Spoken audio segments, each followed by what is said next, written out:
And we are the Coalition, loud and proud, outrage porn free, civilly disobedient media broadcasting live on the Worldwide Coalition Network here at the Go Local Live Broadcast Center, deep in the heart of the city we love, Providence, Rhode Island, the naked city, the city of, well, about 360,000 stories or so.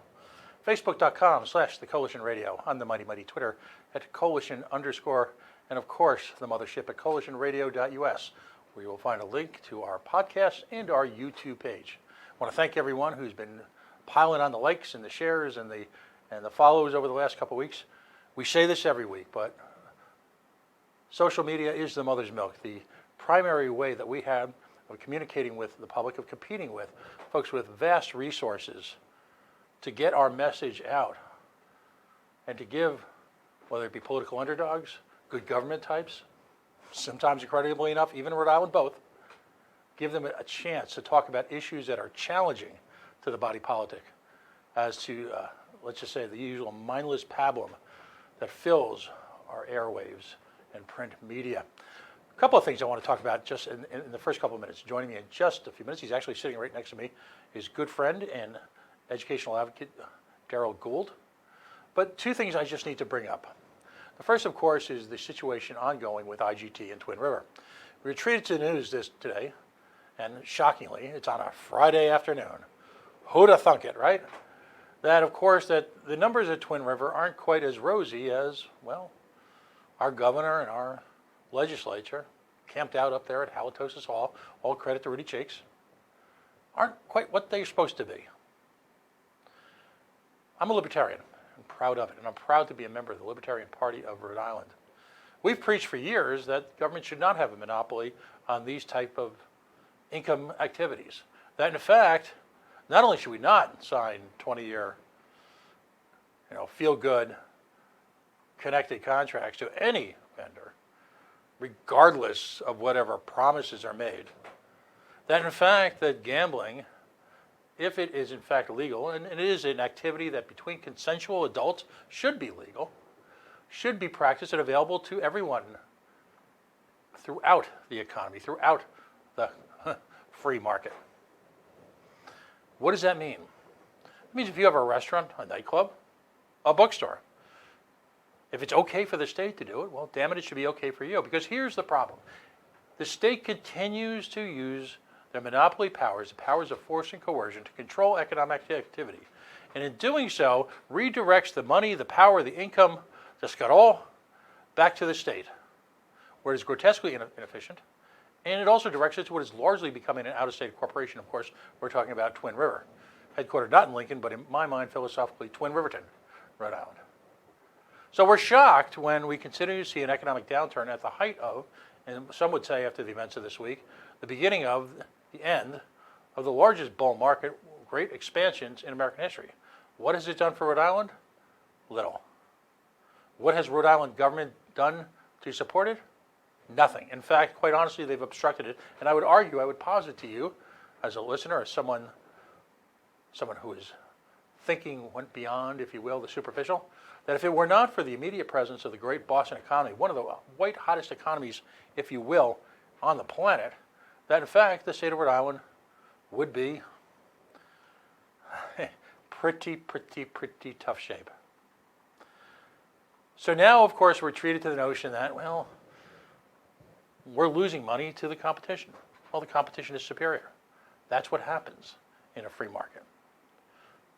People are leaving the state wholesale and taking their money with them. I never want to see anyone lose their job. I've been there. But the state needs to go through a kind of a painful correction where they wean themselves off of casino gambling and gambling money, which is really nothing more than a regressive tax on the mathematically impaired. And I'm someone, I feel the urge, and I've done it a few times. I played the ponies, played the casinos. So I am no different than anyone else. But in terms of its economic contribution, I would argue that without a doubt, that the huge presence of casino gambling in this economy has actually been a contributing factor to the doldrums that we've actually been part of now for largely my lifetime. So A, it's time to get government out of the gambling business. B, if we're going to say that gambling is legal, and we should, then everyone in the economy should be able to participate in it. And then maybe some of that money will stay home here in the state. It'll be reinvested into the state because that's what happens when you have a truly free market. Some big coalition news. Anyone who's watched the show or seen the podcast out there knows that about a month or so ago, we did a story. It was, I thought, one of the more provocative conversations I've ever had, almost to the point of being soulful, with folks from a little town in New Mexico called, well, Deming, New Mexico. The folks in Deming reacted in a way to what's called in the media, what's called by the academics, exogenous event. And that exogenous event was waking up one morning and finding oneself about 30 miles from a hotly contested American-Mexican border in the midst of a refugee crisis. And unlike the federal government, which has warehouse people, I'll stay away from the concentration camp. Oops, there, I said it. But it boxed people, put them in grotesque conditions. And again, I don't care that it happened on the Democratic watch as well. A pox on both your houses. But I believe in the free exchange of people, idea, and commerce, and I believe in free movement. And I respect the nation's right to have its borders, but at the same time, I believe the primacy of the individual's right to move about unfettered, for lack of a better term, trumps that. So this town in New Mexico, astonishingly enough, not a wealthy area by any means, hardworking people, solidly middle class, working class, somehow came up with the notion, well, they woke up and about 40 people were barely clothed, in terrible condition, cold, hungry. They'd feed them, donate some clothes, put them in contact with family members in other parts of the country. Because remember, these people are actually refugees. Let's not forget that. And they're refugees, perhaps another conversation, another place, for reasons that were inflicted upon them by the actions of this country. Sorry. And no, that doesn't make me anti-American. And sorry, I'm not leaving. I got nowhere else to go. So these folks have processed thousands of refugees. They've brought them into a facility that's clean, well lit. They've given them health care. They've given them food. They've given them love. Some supplies to take them on their way, an opportunity to contact people in their community, and also people that they were going to see in other parts of the country. So instead of this becoming a warehouse people, this was a stepping off to hopefully the beginning of a new life for people who had literally traversed a continent to participate in the American dream. I believe in the goodness of people. I'm a hopeless optimist. Now, while that may shock many, I look to folks like this, as none other than Ronald Reagan did in one of his last speeches as president, as the intellectual, moral, and physical capital upon which a nation expands, on which a nation continues its track for greatness. So we had this conversation through the miracle of Skype, and it reached out, it touched a couple of people. So they've asked me next weekend to go down to the New Mexico-Mexican border, do some interviews, alongside with some volunteers, to participate in the comings and goings, if you will, of the town of Deming, New Mexico. My understanding is it's the 40th annual duck race. Have no idea what that means, but I'm going to find out this week. But also just to meet some of the people that I interviewed. I can't tell you how much this has touched me. This has been a labor of love for 6 years for me. We operate here on a shoestring. We've got some great sponsors. One of them is sitting next to me. The opportunity to see human kindness at a level that we, quite frankly, don't see around here very often these days is unparalleled. The opportunity to tell their story, even if at its most superficial level, priceless. So hopefully we'll be broadcasting from, at some point, we're going to overcome some technical obstacles. You know, the coalition does not possess state-of-the-art equipment. I will say this, if anybody feels the desire to reach out and help a little bit with with some of this stuff, Coalition Radio Show at Gmail is Venmo. There's a link to Patreon, but we're really not asking for anything from people. I'd ask that, and we'll advertise this week, that you take a few moments, maybe break out of your bubble, maybe actually walk away from your preconceptions, whether they be liberal, conservative, whatever they are. I don't believe in labels anymore. And just try to approach this issue from a simple level, a simple perspective of humanity. Because that's what we're going to try and do. So we'll keep you posted on how that develops this week. And hopefully, with any luck, we'll be able to give you a side of the story that, well, people in this country may not see that often. So let's get to this week's programming. Joining me for the 30th or 40th time is a friend, a political ally, a business owner, a sponsor, an educational activist. He's been knee-deep in what's going on in the East Bay now for years, long preceding any involvement or activities he had as a candidate or as a member of the Libertarian Party. He's my good friend. He's Darrell Gould.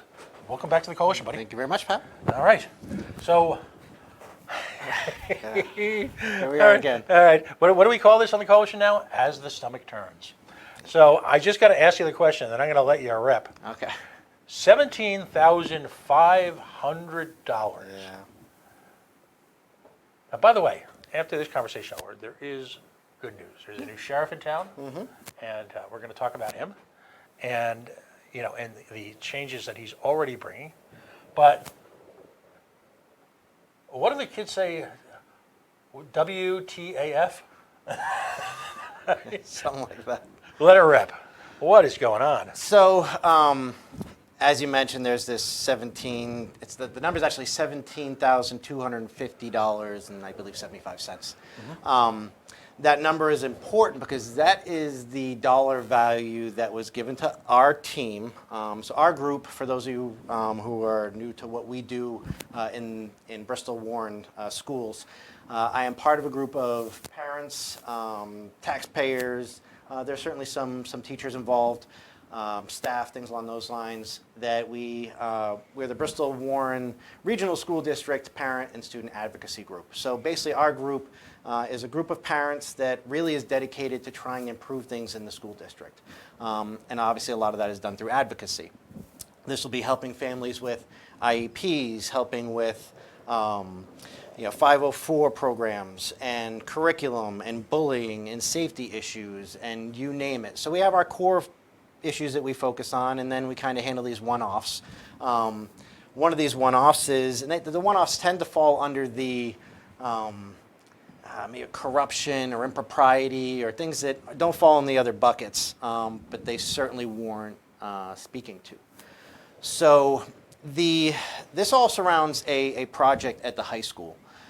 Back in 2008, 11 years ago, we had, anyone familiar with the high school, it sits basically on wetlands. There's a ton of water that moves around and underneath that school. So drainage on our athletic fields has always been an issue. And so back in 2008, the district actually said we need to do something. There were federal funds available. It's my understanding that the feds were willing to pay 70 cents on the dollar for this project, with the district paying 30 cents on the dollar. This is a project that is well over $1 million. And so what's interesting about this is I was really only aware of the field project over the last couple of years because there have been problems with it. Design issues, lack of approvals from the school, not going to the town and getting planning approval or things along those lines to make these changes. And the end result has been a field that does not drain properly. And there are property owners that abut these fields who now, because of the redirection of this groundwater, their houses are now being flooded. So, it's obviously one of those examples of people not doing things right, and as a group that really looks to be the watchdog for our district, it was something where we have a great member of our group, Steve St. Angelo, and Steve is our FOIA guy, and so he does our Freedom of Information requests, and he's very good at it. And so you have to be, by the way. FOIA is an art form. Yeah, and because the collective effort of Rhode Island government at every level to avoid and ballgame FOIA requests, which are essentially basic information requests, which are shrouded in secrecy through either being labeled as a personnel issue or happening in executive session. Correct. We are not a transparent government in this state. The term opaque is probably a polite one because there may be youth listening tonight. Right. So That's, and I'm sure there are 3 somewhere listening. So this, so we started looking at this field issue, and obviously there are property owners who were complaining about it, and what happened. So Steve had submitted a FOIA request, really looking at the history of this project. What were the funds that were paid out? Who were the contractors? We do have concerns about some impropriety with bids. So that's part of the reason why we're looking into these things now. And ultimately, so he submitted the request, and the response wasn't much unlike what Patricia Morgan or Ken Block experienced when they tried to get information from state or local government entities. So with Patricia Morgan, she was looking to get information about the Google settlement money and where that was and what the state was doing with that. And I believe at the time, Kilmartin, the Attorney General, came back and said, you know, we need to collect all this data and furnish it, and there's some time that goes into this, and we are allowed by law to charge a reasonable rate for, you know, basically collecting and getting this information to you, including copies and things of that nature. So, And let me just point out that if, in the year 2019, if during the initial period of aggregation of said data, they simply made it available on something called the World Wide Web, you would have A, virtually no need for FOIA, and B, you would certainly not need to, and by the way, I have this mental image of someone in the Bristol Warren School District in charge of a mimeograph machine, and she's got the blue paper, and she's doing the rolls. And it has that particular smell that we all knew when we were yeah, exactly. But the notion again that in 2019, data, raw data, should not be available instantly to taxpayers. Is ludicrous. But I digress. No, and that's ultimately, I mean, that's why FOIA exists. So the response was from the district's attorneys, was basically answering a few points that we made as far as, okay, to get this information, it will require this many hours of labor, and we assume it'll be this many pages of paperwork. And so you tally it all up, and that's where this $17,250 number came from. So the district's expectation is for, if we want information about this project, which again has gone on for 11 years, cost millions of dollars, and appears to be a failure, we have every right to figure out what's going on here. And the fact that the powers that be don't have this at their fingertips, given the state of this project, you know, I would assume that our school committee, when they find out that, you know, the results weren't achieved and there were actually some unintended consequences that have negatively affected other property owners, let's look into this and see what's going on. And the fact that it appears that may not be happening because the information, again, isn't at their fingertips, and they're talking about having to collect and kind of coordinate and organize all this data for us. It's just, that's also a concern. You know, do they have their eye on the ball the whole time, or is this just something because it's not their money being spent that there isn't the care and concern as far as how it's being spent and who's being a good steward for these taxpayer funds? So that is and this is just one example. You know, and my hope is that, you know, and we submit FOIA requests all the time, and they don't always come back with this enormous price tag. So we understand that some of it has to do with, you know, the immense amount of information that's here. This was a large project. There were multiple bids that were submitted, so, you know, every copy is another 25 cents and all this. But they were literally talking about thousands of hours of labor in order to collect and provide us with this information. So that is, you know, the field is an issue, how it went down was an issue, the waste of money was an issue, but ultimately for us, right in the here and now, it's this, we keep on hearing the word transparency from our school committee, and we're just not seeing it in practical application. And it's very selective. Very selective. Very selective. So the first thing that needs to happen, and unfortunately we're hellbound to this, to Halitosis Hall, is that someone should almost take like a hammer throw and toss it right through the FOIA laws. You ever see one of those hammers at track and field? Oh yeah, and it's funny that you bring that up, because we also, hammer throw cage was God, it's a perfect example in our district. It's become a joke in our group. It's become a joke with the new superintendent to a degree. The amount of attention that was paid to a hammer throw cage and its location at the high school, the fact that that was appeared to be, at least by the amount of time focused on it, a high priority, is insanity. But it's one of those things where it kind of took on a life of its own, and my hope is that that stuff doesn't continue in the future, and we can really sink our teeth into the issues that matter. Well, I mean, based on what I've heard, you've got two paths to athletic success in East Bay. Of course, you've got baseball, and congratulations to the Barrington team. Mm-hmm. I'm assuming we're going to see the similarly spectacular results from the Bristol Warren School District track club and the hammer throw. I mean, is that going to be? Do we have Olympic candidates for the hammer throw? And I know we've also had tax. We had a budget decrease, a funding decrease. So, as far as I know some of the, I don't want to offend people, call them not mainstream, but like track and field, for example, kind of the 1A sports. Those are being turned into clubs or eliminated altogether. So I'll have to look into it because I'm not a hammer throw guy, so I don't know the details of the sport. I think you have to go to the Ocho. Yeah, exactly. ESPN 8. ESPN Bente Nueve or something like Channel 29. Yeah. Okay. So that's it's one of those things that took a life of its own, and it's really noise for us, and we hope to just kind of kick that to the side and really again focus on the core issues. But on a serious note, we spoke earlier about one of the teachers who's been listed in the layoffs as having done spectacular work with people who learn differently. Correct. And those are the Allison positions, Lewis.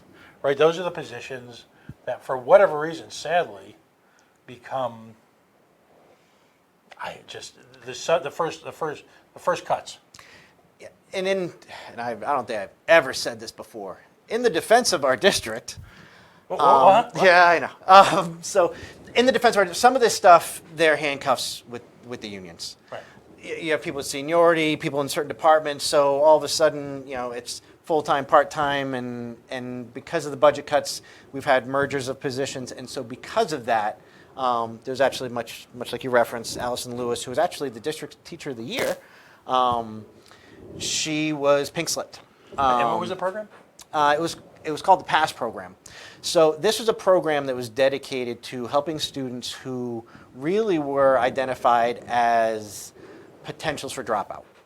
And that might be for a variety of reasons. So, and depending upon who you talk to in the group, and I know that that Allison did work with students even outside of what was formerly, the defined lines of the program. But these are kids who, some of them might be just straight dropout, risks. They're not interested in school. They'd never been able to connect. They don't see a ton of value in it. And with a little bit of one-on-one attention and instruction, she does a great job in reaching these students and getting them into the fold and finding a way to reach them and getting them interested in school and keeping them there. Mm-hmm. She's done some work with kids in athletics, and some of these kids are kids who have no interest in school, but they're great athletes or they're interested in sports. But even if they went to school, they likely wouldn't be able to play sports because of academic issues. Mm-hmm. So Allison has done a lot of work with them in really trying to get them in a place where they can enjoy, the sports that they enjoy, the extracurriculars, but at the same time helping them academically and getting them to the point where they're walking across the stage, their senior year. So fortunately, it looks like, and I will. And you alluded to the change in leadership. And we'll get to that in just a minute. Yep. So Allison, my hope is that she's working with the current superintendent, what that will look like. And again, it's a personnel issue, so that's something we won't get information on. But it's our hope that she stays in the district. My gut feeling is that she may, but we'll see where the chips fall. If you're just joining us, Daryl Gould, educational activist, former candidate for office. In full disclosure, one of this show's sponsors is joining us. He's talking about some ongoing FOIA situation where, and we've heard this tale before, I don't know if I've ever heard $17,000 in change for information tied to a variety of construction projects, one in particular, an athletic field, that has gone way beyond budget, has gone way overdue. and it's got sort of caught in the same morass that, unfortunately, all too typically, you hear about municipal projects. A quick note about one of our sponsors tonight. This show is brought to you by the following folks at Yacht Club Bottling, yachtclubbottlingworks.com. Rhode Island's boutique soda before we knew we needed boutique soda. Long before hipsters donned their dark glasses and short, skinny jeans and went to try and figure out how to make something niche that they could then talk about at a coffee house. For the last 100 and something years, Yacht Club Soda has been building, I believe, America's finest soda. Natural cane sugar, natural flavors. I believe the best root beer on the planet. And listen, after the couple weeks we've had, I think we all deserve some local vanilla ice cream.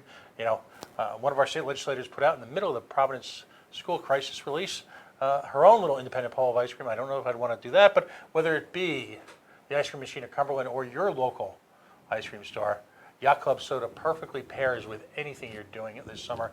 They've been a friend of the show for a number of years, and again, we support independent businesses managing to thrive in a difficult environment here in Rhode Island because they also support independent media, which somehow manages to survive in a difficult climate in Rhode Island. So our heart is out to them, of course, this week after the loss of really their patriarch, and we wish them nothing but love and nothing but well.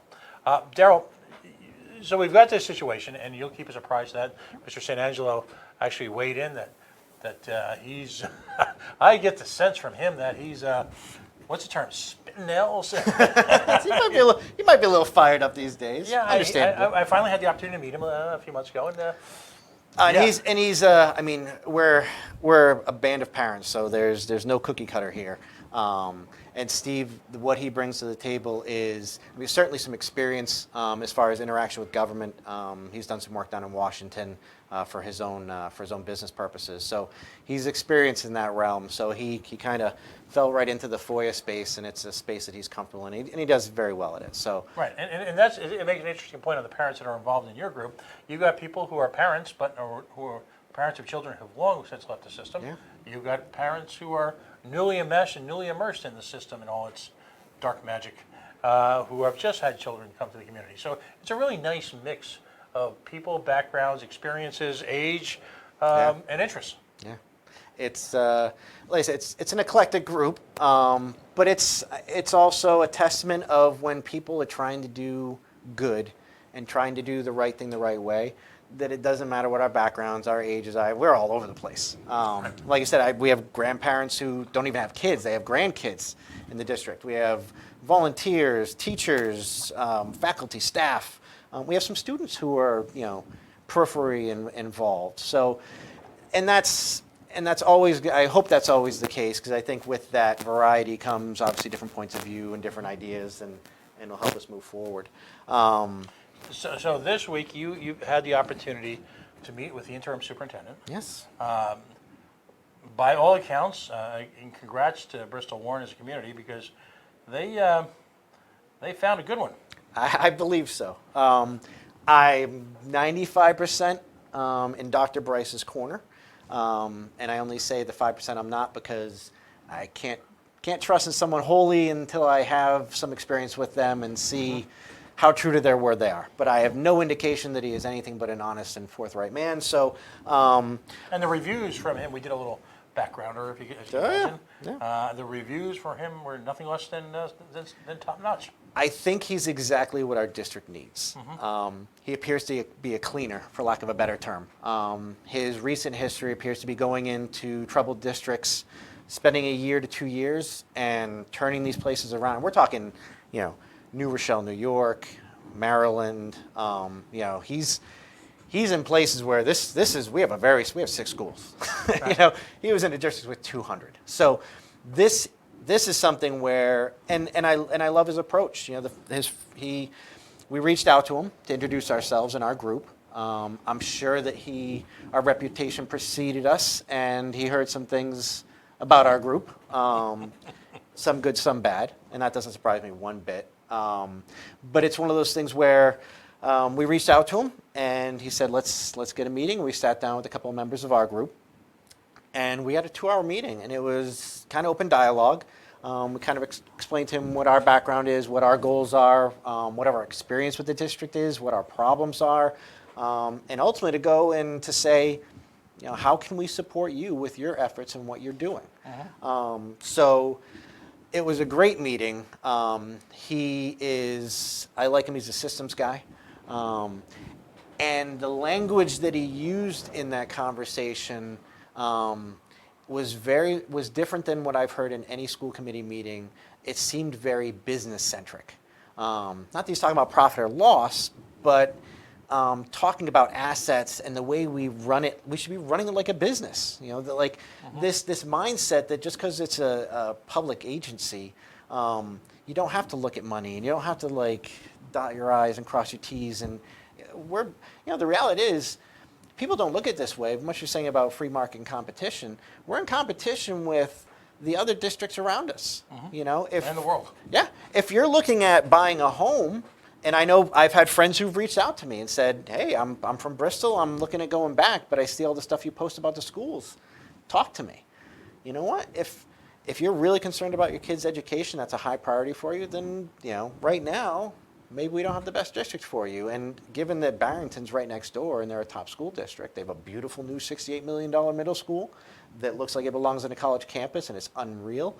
But we're competing against those other towns. So I think it's important, too, that organizations within government need to understand that not only are taxpayers, as I call them, necessary inconveniences to have around to fund what is the true mission of the school system in towns like Bristol Warren, which is to keep alive a bureaucracy filled with people who have little or nothing, it seems at times, to do with educating children. They need to understand that you're not just Darrell Gould activist, you're not just Darrell Gould parent, you're a Darrell Gould customer. taxpayer. You be paying the bills. You are entitled to a high level of customer service. One of my arguments for moving away from public education is that ethos doesn't and obviously we know some great teachers who are duking it out, doing the best they can under often very trying circumstances. But ultimately, the organization as a whole is not customer driven. And $17,500 or $300 FOIA requests don't exactly reinforce the notion of customer driven. No, and it's one of those things where, when we keep on hearing the word transparency from our school committee, and that's one entity where we see anything but. I'm happy Dr. Bryce has come in and introduced some rules about executive session. Tell me more. As far as when that will take place. So historically what's happened recently, any recent history at our school committee meetings is, you have a lot of parents showing up who are concerned and want to speak and want to hear what's going on. And what would happen quite often is they take public comment and then immediately go into executive session, maybe for 2 or 3 hours. Right. So you have parents who have kids to get home to, meals to cook, all this, work to prepare for the next day, all this other stuff. And we might be getting out of there at 10:30, 11 o'clock at night when they're just getting out of executive session. And it may be coming out of executive session and banging a gavel and saying we're adjourned. So Dr. Bryce has come in and said, let's move executive session to the beginning. That way, which does a couple things. Our meetings generally start at 7, so we'll give people a little bit more time to get there after work, right. which isn't necessarily a bad thing. He's really trying to keep it within a half an hour window, and let's just keep this concise and focus on any litigation and personnel issues. Right. And that's it. And the rest of the time really should be out and open with the taxpayers and the parents and the families involved in the school district. And it's interesting because it really, the dynamics of who is the boss, for lack of a better term. In a sense, the school superintendent is hired by the school district, but if I can probably misquote or paraphrase Bill Parcells, the once great football coach until everyone realized it was really Belichick all along, right? He talked about being able to do the shopping. He talked about you want me to cook dinner, then let me buy the groceries. Right. So, in the Protestant tradition, particularly I'm a Methodist, there's a board, which might be completely foreign if you're from a Catholic tradition, which is the staff parish relations committee, which does it's incredibly enough a job review of the pastor and performs oversight in case there difficulties or challenges should arise. Catholic Church doesn't want that. But you have that kind of dynamic here. It strikes me as an outsider, of which I am, that he has made it very clear in a very professional, soothing manner that he's the new sheriff. Yeah. He's in charge. And it was an interesting dynamic with Dr. Andrade, the former superintendent.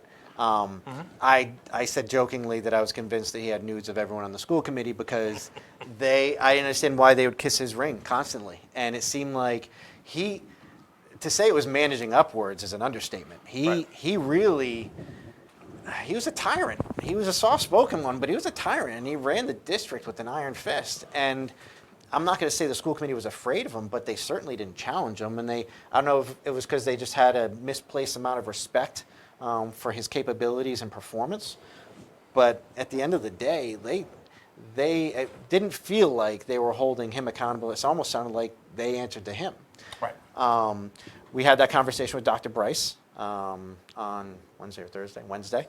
And I told him, I said, I based upon your views and what I believe, for who I believe you to be, I really hope that you have the influence over the school committee that the past superintendent, because I think you can really, force some good. And he had a great point. He said, in as much as he's hired by them and he is responsible for appointing them, it's his district to run. And the school committee really should be focused exclusively on policy, and the running of the district really should fall on his plate. And I think I just get the feeling that there's been some commingling of those responsibilities in the past when it suited people and sometimes for less than honest or good reasons. But yeah, so formally, if Dr. Bryce is watching this, and I said to him the other day, welcome to the district. And the first thing Dr. Bryce said to us in the meeting was, candidly, like, why aren't you guys one of the top, if not the top districts in the state? He's looking around our towns and saying, he's coming from economically depressed areas where they're really struggling, inner city schools, and he's looking at our district. It's a fairly affluent, it's not equitable from one town to the next, but fairly affluent, high education level. We don't have a ton of poverty. There is some, but you look at what we spend on students, which is over $17,000 a year, and which is twice the national average, and he's saying, what's preventing you guys? And some of it, when we talked to him about it, you could see the look in his face. You could tell he's just, this is Mickey Mouse stuff, and some of the stuff is amateur hour. And every indication is that he listened to us. We had a great dialogue. He's very respectful. He's all about the student. He's all about transparency, which is big for us. And he has some great ideas. And so, we posed the question, how can we support you? And we have some programs that we're talking about that at our next meeting, we will discuss internally and see if we have the resources and where we want to spend our time. But we're actually looking to turn the page and hopefully start what's a very cooperative relationship with our district. We will still hold them accountable. I think there are plenty of other people who have been more than happy to be sycophants for the district, and if they're getting something out of it personally, then they will look the other way or shut their mouth. That's not what we do. But I believe we can forge a relationship with Dr. Bryce where we can take the good with the bad. And just because we have a disagreement or conflict on something does not mean that it's Facebook and we have to hate each other and and it's World War III. So I'm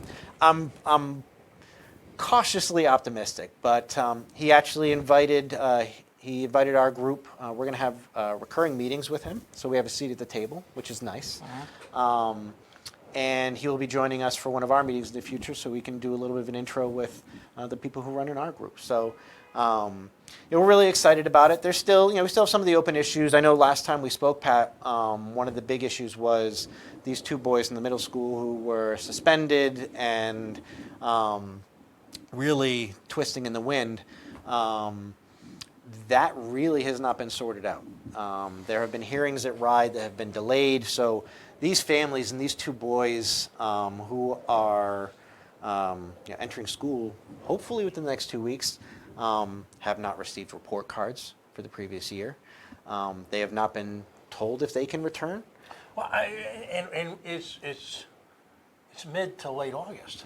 Yeah, this is. How is it possible that, and I'm not going to branch into other areas, let's just say generically speaking, when the will is there, that this school district, the state Department of Education can turn on a dime and issue edicts and publish mantras and diatribes and focus like lasers on an issue, how do you not, during the latest time of the year for administrators, simply deal with issues like that? Yeah, there's young men's, literally their lives are at stake.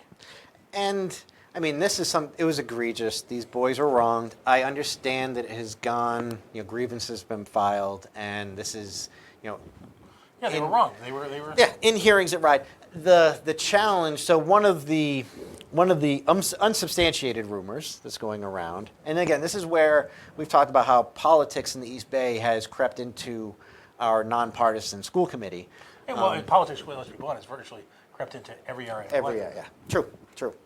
And so because some of the people involved, the groups they run with politically, happen to fall on the same team as people who are sitting state reps in our districts, there is a concern that has been voiced from people involved that there may be some outside influence from state reps who may be trying to slow down or stall that process. If we find out that that's the case, then we'll lower the boom on anyone who's doing. This is something where if that's the case, these are people who are literally working against students and children for the sake of protecting people's political career, and that's unacceptable. So my hope is that it's not the case, but it is Rhode Island, and it is. I'm not so naive to think that that's not a realistic possibility based upon the political climate in our part of the world. And it won't be the first time it's happened. No, unfortunately. In the East Bay or anywhere else in the state. Is the superintendent, he's on a 1 year? He is on a 1 year contract. It is also my understanding that he should be eligible for the permanent position when that becomes available. Again, based upon what I see from him, right now I hope that he's here for the long term. He seems like a team player, and he's just, like I say, he's a systems guy. I like the way he thinks, and he's not worried about upsetting people. He's worried about fixing things and making sure that the students are getting the services they need and deserve. Right.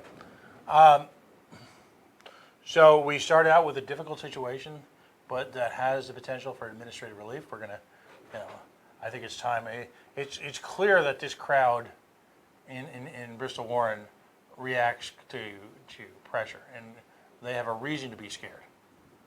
And they're not going to be able to hide. No, and I think based upon Dr. Bryce's explanation of how he views his role in the school committee, my gut feeling is that we will likely have a very cooperative relationship with the superintendent, and that I believe that will be one of the biggest changes that allow us to actually force change in our district. I still believe that the relationship with our school committee, unfortunately, will be somewhat adversarial because we have not seen, while we've had a change in our superintendent, we have not seen a change in attitude, behavior, performance at the school committee level. So, Right.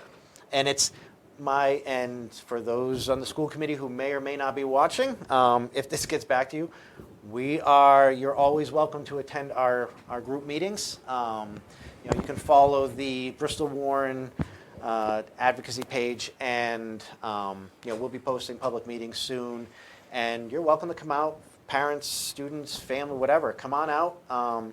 You don't have to get super involved in things. If you just want to come and even put your ear to the glass and hear what's going on and become aware of it, if nothing else, fantastic. But if school committee members want to join us as well. The question, Fantastic. Has any of them reached out to you? Nah, Into your group to get involved? I mean, it strikes me that we're all adults. And the first way that you can bridge seemingly insurmountable divides at times is a simple phone call and a hello and, what's on your mind. I've been disappointed with some of the response, and I haven't reached out to, I'll give credit, I haven't reached out to everybody, but John Bento, who is one of our sitting school committee members he's one of the three that represents Warren, I called John, and he picked up the phone and had a very polite and constructive conversation with me for probably about 30 or 40 minutes. I've reached out to other school committee members. I'm in a good mood, and it's a Friday, so I'm not going to put a flamethrower to anybody and name names, but I've had people who outright ignore us, no response whatsoever. I have people who refuse to have live in-person conversations, phone conversations. They want to hide behind a computer and be able to think out their answers and be very careful in the information that they share. You know what? That's not cooperation. Trust. It's a two-way street, and it comes on foot and it leaves on horseback. And if our sitting school committee members really want to cooperate with our group and the other parents, there are other kind of splinter groups that have different purposes and different goals, but ultimately we're all here trying to work for the students. And if they want to work with us, we're here. But I have not gotten, I hate to say, I've never gotten any inclination that anyone in the school committee has the desire to. We're a necessary evil in their eyes, I think, to a degree, which is sad, but it's understandable. We're watchdogs to a degree, and we hold people accountable. And you know what? Whether you're not doing your job properly or not, you don't like getting called out on it, and you certainly don't like having it done publicly. So I certainly understand if people are a little, their feelings are a little bit hurt because we're pointing out inadequacies or failings or things like that. But at the end of the day, while we're, some people might say we're quick to jump on people, we're just as quick to come in and lend a hand. So it's there that the hand is always outreached if you want it, but you can either reach out for it or. Well, and what's disappointing at times is that people who just join the body cannot be held accountable, if you will, for the sins of their fathers. No. So why not? And this seems to happen constantly in government. You've got a honeymoon period where you're not looking to blame individuals, but where there's no ownership. In fact, there's a legitimate disassociation from events in the past that give you the opportunity as a leader, not just a member of a body, but as a leader, to say, okay, you know what, I'm not here to purge people, I'm not here to destroy people. This, whatever it is not working. Let's take this moment of time from day one and address this. And let's just get it out of the way before, and I'll always fault Angel Tavares as mayor of Providence. He had the opportunity. He should have brought Providence into a structured bankruptcy within weeks of ascending to power, because he had the power to do so. He had the bully pulpit, and he had a lot of respect from people. And that, the problem doesn't go away. It just festers, and now here we are, how many years later, and it's not his fault per se, but he had a legitimate opportunity, as did Jorge Elorza, to draw a line in the sand and say, okay, we got to start from scratch. Or Cicilline, for that matter. That's true. I mean, it goes way back, but everybody kicks the can down the road because there's that next position that they want, that next office that they're going to run for, and they can't risk that, so it's sweep it under the rug and hope nobody catches it until you're sitting somewhere else, and that's certainly what has happened with a number of these people. So we only got a minute or two left. What do you have another meeting scheduled for your group? We have kind of an internal meeting that's happening later this month. We're going to have probably our first really public one during the month of September. So we have a meeting scheduled with Dr. Bryce. So that'll be like an after the school, when the dust settles, now that the rubber's hitting the road, what are the issues now that school's in session? And I mean, perfect example, we're seeing issues with class schedule at the high school.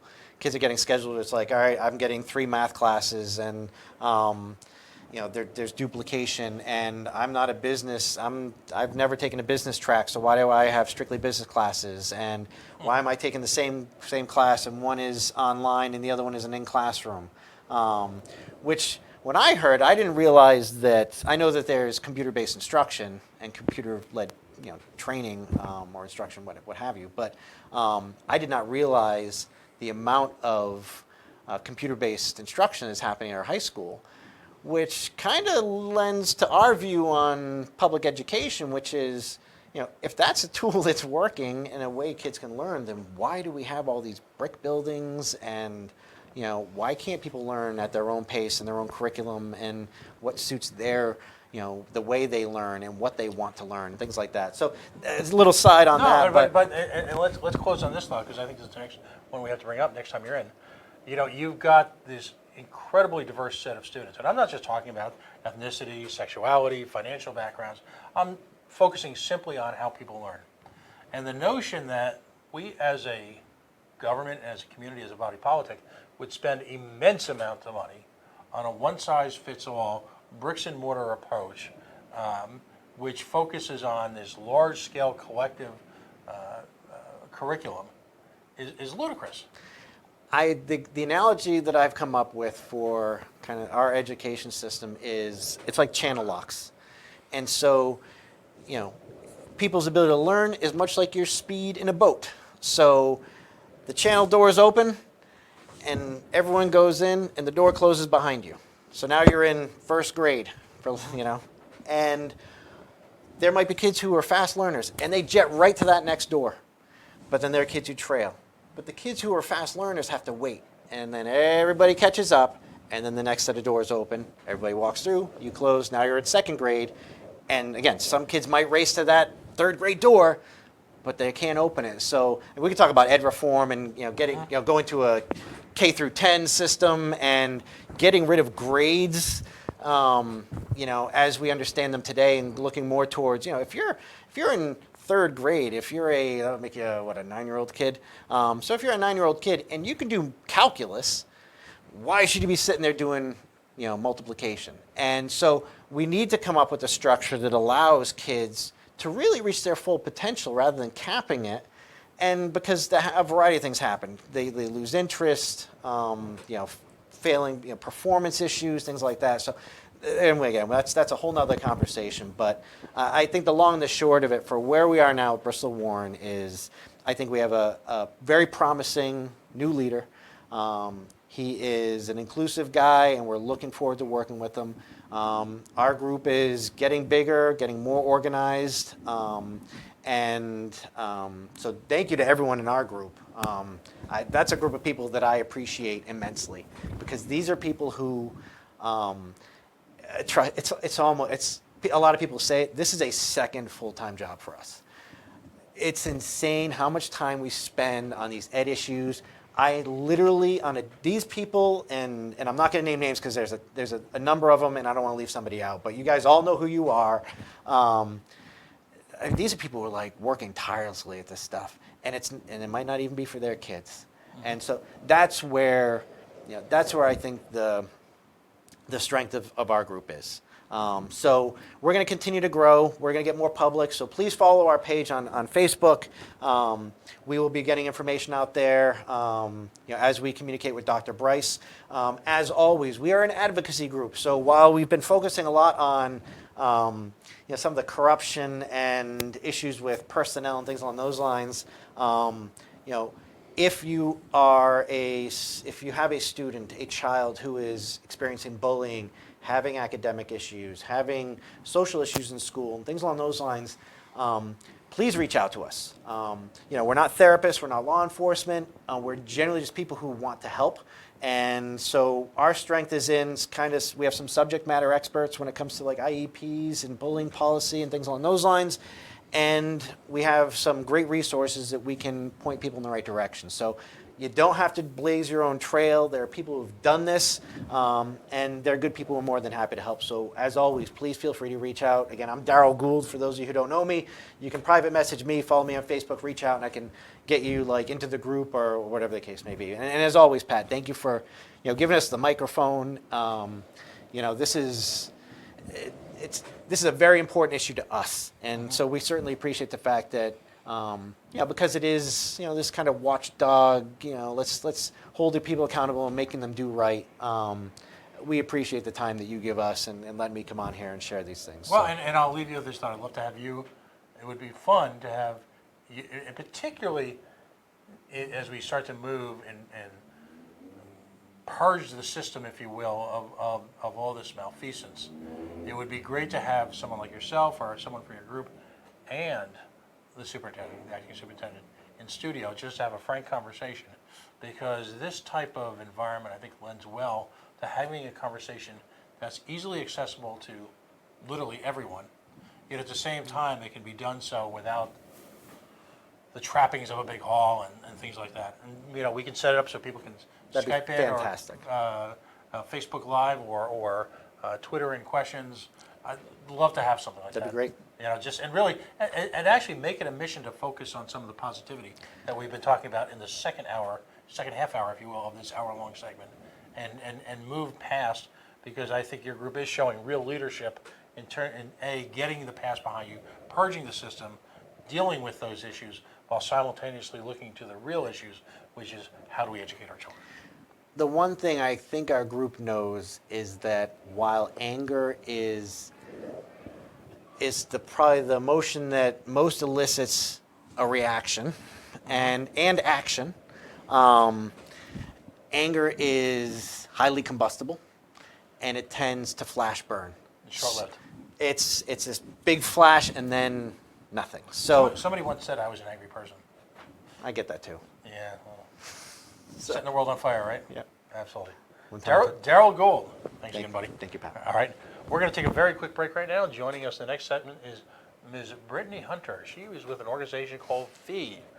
And if you're someone who's looking for yet another source of great writing, someone who is looking for alternative opinions on our culture, our economy, how we govern, or how we shouldn't govern in many cases, then we are proud to have Brittany join us as yet another one of the great young writers that is emerging out of the swamp, if you will, in D.C.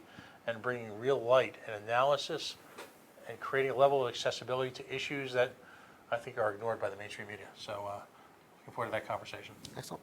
All right. Thanks again, Pat. Great. We're going to take a quick break for now. As always, we are the Coalition. We're loud and proud. Facebook.com/The Coalition Radio. On the mighty, mighty Twitter at Coalition_radio. And of course, our mothership, CoalitionRadio.us, where you'll see links to our podcast page, where this will appear soon in the next day or two, hopefully. And you'll see links to our YouTube page, where this will also appear. For those folks who could take the time and just like us or follow us, it would be a blessing.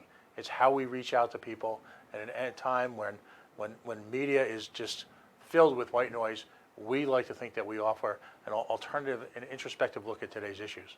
So we thank you for your time. Give us about 3, 4, 5 minutes, and we'll be right back.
And we are the Coalition, loud and proud, outrage porn-free, civilly disobedient media, broadcasting live on the Worldwide Coalition Network here at the Go Local Live Broadcast Center, deep in the heart of the city we love, Providence, Rhode Island.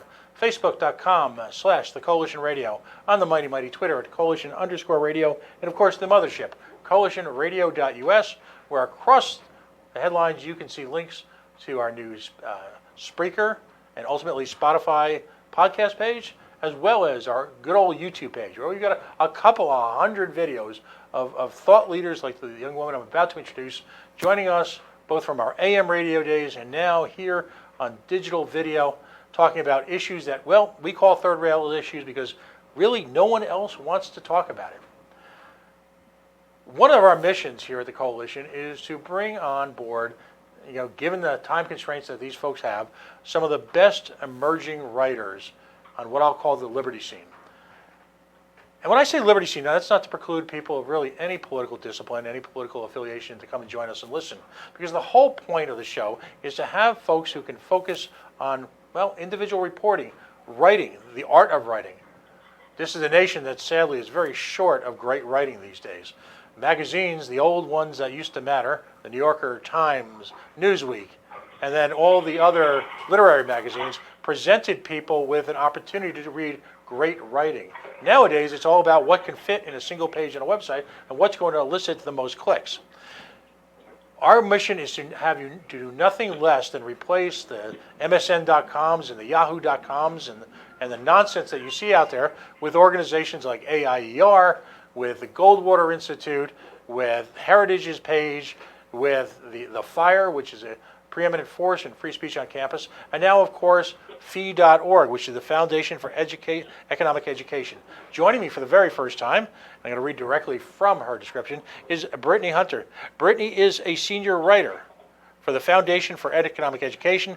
Additionally, she is a co-host, and next time you're on, we're going to talk about this, Beltway Banthas, a podcast that combines Star Wars... Star Wars and politics, huh? Her work stands out primarily because she is so diverse and has included everything from reviewing Jay-Z's latest album through an economic lens to live blocking each chapter of F.A. Hayek's Road to Serfdom. In addition to providing regular content to Fee, Stand Together, and the Center for Individualism, Brittany's work has appeared in Business Insider, Zero Hedge, okay, that's bleeding edge, Newsweek, Real Clear Markets, and of course, the Mises Wire. And we are big fans of Mises, both as a body of work and the organization, the Mises Caucus, that has emerged so provocatively, if you will, from sort of the rubble of the Libertarian Party. Brittany Hunter, welcome to the Coalition for the very first time. You honor us by joining us on a busy Friday night. We've only got you for about 25 minutes or so. So we provided a link to her page, if you will, and the think tank / journalistic sites like Fee, the way that they organize is a little bit differently because they not only present ongoing work on the homepage, but what's great is if there's an individual author that you become a fan of, like I am now of Brittany's work, you click on her page and there will be in order, most recent popping up first, all of her collective work. So you can literally just go through it, and as we all wonder sometimes, we all worry about when we commit to either the spoken word or the written word, you can go back and check exactly whether we were right or wrong. But Brittany's work encompasses dozens of issues. The thing that we wanted to focus tonight was an article that really brought her to my attention, and that is, of course, her a killer discussion, if you will, of former Vice President Biden's attempt to become president. And my terms, not hers, sort of the whitewashing, if you will, of what is a really troubling record prior to him becoming good old friendly, crazy, a little bit too touchy-feely Uncle Joe. Listen, Brittany, welcome to the Coalition. Give us just a little bit about your background and how did someone like yourself, a talent like yourself, end up, occupying part of the liberty spectrum? Was there a moment in school or your background? Ooh, it's kind of hard to pinpoint. Also, thank you for having me. It's a pleasure to be here. But yeah, it was kind of a bunch of little things that kind of eventually led to me realizing that I was a libertarian. And I think the biggest thing is I was in college about to graduate when the housing crisis happened. Yikes. And that was huge for me. I think a lot of people my age feel the same way, where we went from not really caring about the economy to wanting to know as much as we possibly could because this terrible thing was happening. Right. So I think that is one of the biggest things, and that also coincided with the rise of Ron Paul, which is how I kind of got into this movement. And so that was how I got to D.C. I was doing campaigning for him, and then eventually made my way up here. Wow. So let me ask you a question I ask of all Ron Paul devotees. His treatment by the Republican Party, particularly at the Republican National Convention, and at the hands of one of my favorite people, and I'm using the coalition air quotes, Willard Mitt Romney, as we know him. Yes. Did that have any impact on you going libertarian as opposed to perhaps staying or finding a home in the Republican Party? Yeah, it's interesting you bring up Romney because I'm from Utah. I'm a Utah girl. And so it was a really hard thing to be a Ron Paul supporter in Utah in 2012. So that was kind of an interesting, it was almost a little bit of an act of rebellion on my part. Oh, I'm sure. But it was just one of those things it just made sense. Everything he was saying resonated with me, and so I couldn't really, look away. And it was the first person who ever got me excited about politics and economics. And was there a particular part of the Ron Paul message that kind of hooked you? Yeah, I think it was actually, it's silly to say the end the Fed, because that was a big thing we chanted back in the day. But as somebody who didn't know originally why the housing crisis came to be or the role the Federal Reserve played in it and artificially, lowering interest rates, things like that, he got me into economics in a way no one else ever would. I would have never found the Mises Institute. I would have never found Steve if not for Ron Paul getting me interested in economics. So definitely the economic side of things.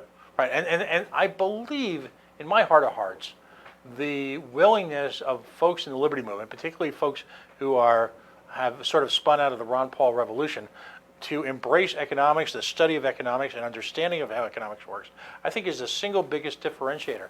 Not just the philosophy, but actually taking and investing the time to understand how markets work, the importance of free markets, what free markets can do to rise up folks of, any generation, any racial, ethnic, sexual background, whatever. It's the power of the free market, which is in such high disdain, particularly in your generation, it can be revelatory, to be blunt. So it's when I see, and to me you're a young person, so that's just how you're always going to be. I'm okay with that. Okay. As a young person, then reaching out and looking, as your bio mentions, and looking at the popular culture and any one of a number of events, exogenous events, as the economists like to call them, through the prism of liberty and freedom is highly compelling because it requires an intellectual freedom and a capacity to think critically that, quite frankly, is no longer the emphasis of our education system. Now, you wrote... No, yeah, absolutely. Right. So if you read the article at first blush, I'm not feeling a lot of love for gentle Uncle Joe. I mean, we see, and particularly young people now see this guy Joe Biden as the silver fox. And yikes! Let me rethink that one. This sort of patrician-like political figure, who speaks in nothing but love and perversely diatribes against Trump. What is this gentleman's background, and what dragged you to him? Yeah, it's not good. What actually dragged me to him is I'm very involved in underground music, which is kind of known as like dance parties or raves. The reason I came across Joe Biden's bad history is because I stumbled across an article that Joe Biden banned these raves, these dance parties from happening in the 90s, or trying to, because he tried to assert that the only things going on there were drug dealing. So he kind of got his war on drugs launched this way. And that kind of pivoted me into more, because I was curious, as I was seeing a lot of my leftist friends supporting him, I wanted to kind of dig in a little bit more. And as it turns out, that was just the tip of the iceberg. In fact, Joe Biden coined the term drug czar before there was ever, a drug czar. So a lot of our current drug war situation was actually, constructed by him. There was a huge article, and I believe it was the New York Times in 1982, where they kind of called him out for this, that he was the strongest advocate at that time for anti-narcotics efforts. So it's funny to see him now pretending to be hip and, like he was an old hippie or something, when that's not the case. Right. And sentencing issues. I mean, that was particularly damaging, if you will, to the social structure and the family structure of the inner city, wasn't it? Oh, 100%. I mean, if we look at why we have single-family households or why we have mass incarceration ripping families apart, I mean, that can be tracked almost directly to 1994 to Biden's signature piece of legislation, which was the Violent Crime Control and Law Enforcement Act of 1994. And that was signed into law by President Clinton. But that actually, it banned people from, what was it? So this was the three-strike rule. We've heard about this now. I don't know if you guys are familiar with that. Oh, yeah. Yeah. So that was also a Biden thing. And it's funny that even Clinton later apologized for the bill, saying that it made the problem worse. But we haven't really seen Joe Biden apologize, and that gets me. Right. And I'm thinking we're not going to either. At this point. No. The old-fashioned term, what was it, mea culpa? A mea culpa would be from an existing first stage top-tier presidential candidate would possibly be one of the most astonishing things I've seen in my lifetime, and yet at the same time, it would be one of the most welcome things. It would indicate a political maturity and a willingness to ask forgiveness for policy just run wildly amok. I'll hold my breath, as the saying used to be. One of the things, and you're not wrong. one of the things that folks don't understand, and I always use Ferguson as an example, and feel free to jump in and correct me where you disagree. I love to be challenged. The federal government, the Justice Department, issued actually two reports on Ferguson. One, of course, the most famous, was the one that it serves as a chronology of the events leading up to mass riots.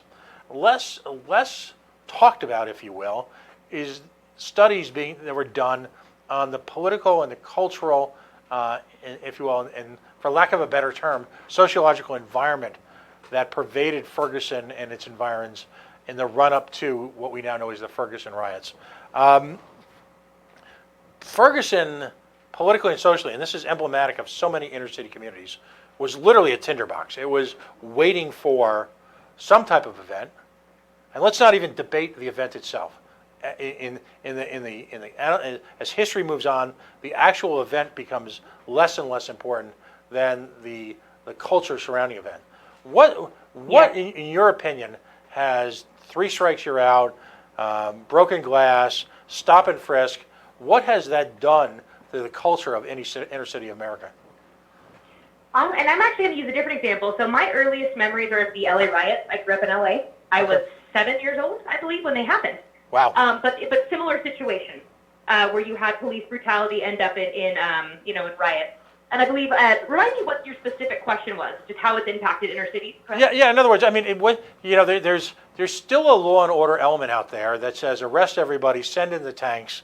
It's funny because if the Trumpers understood that Joe Biden was the genesis of much of the current thinking on law and order enforcement and the war on drugs, they would probably each have a collective nervous breakdown.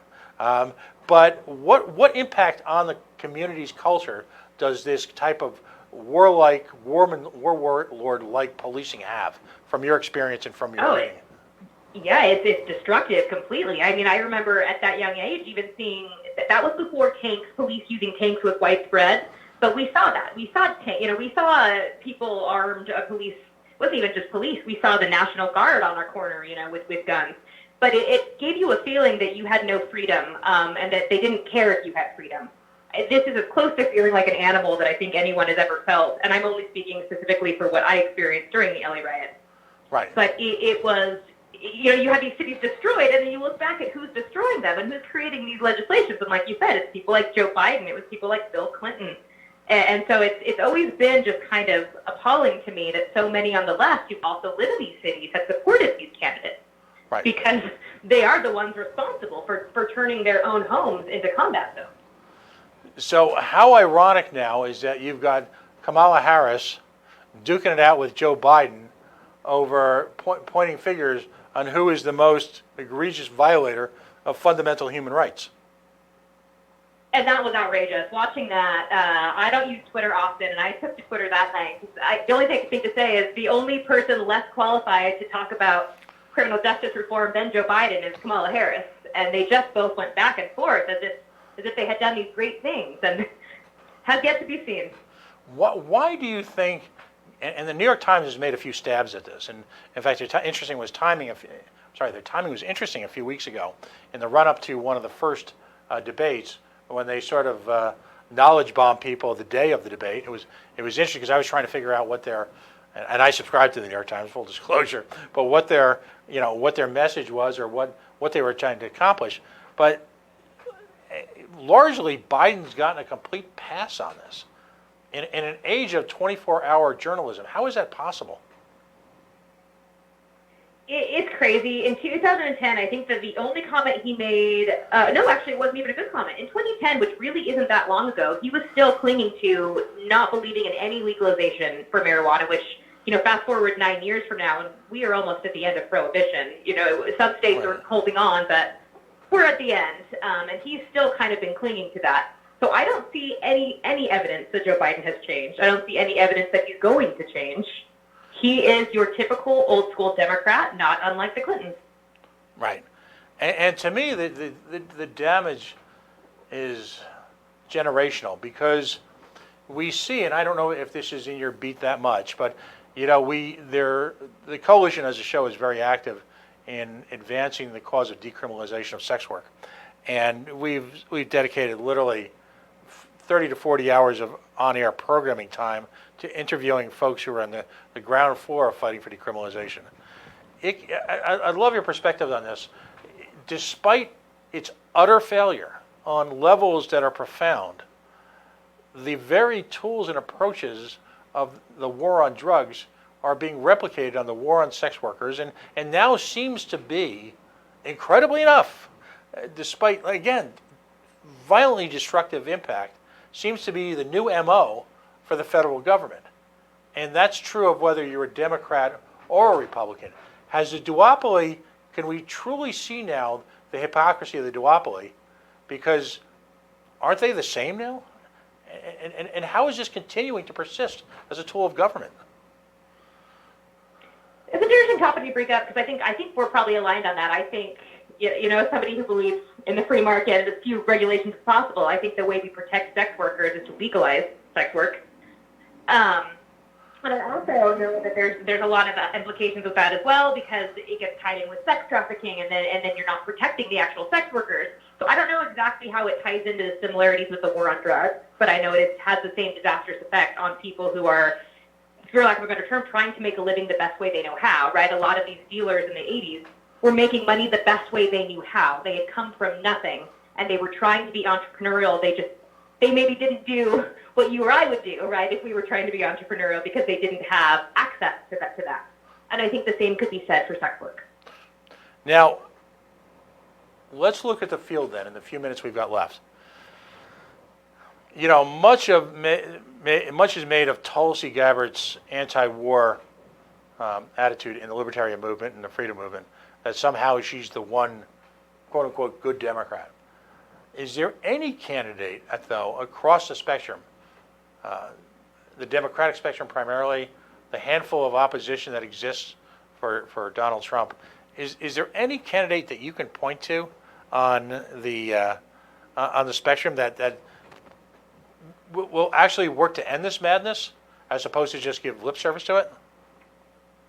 I like a lot of what Tulsi Gabbard says. That does not mean to say that I support her or endorse her because there's a lot of economic things she just doesn't understand.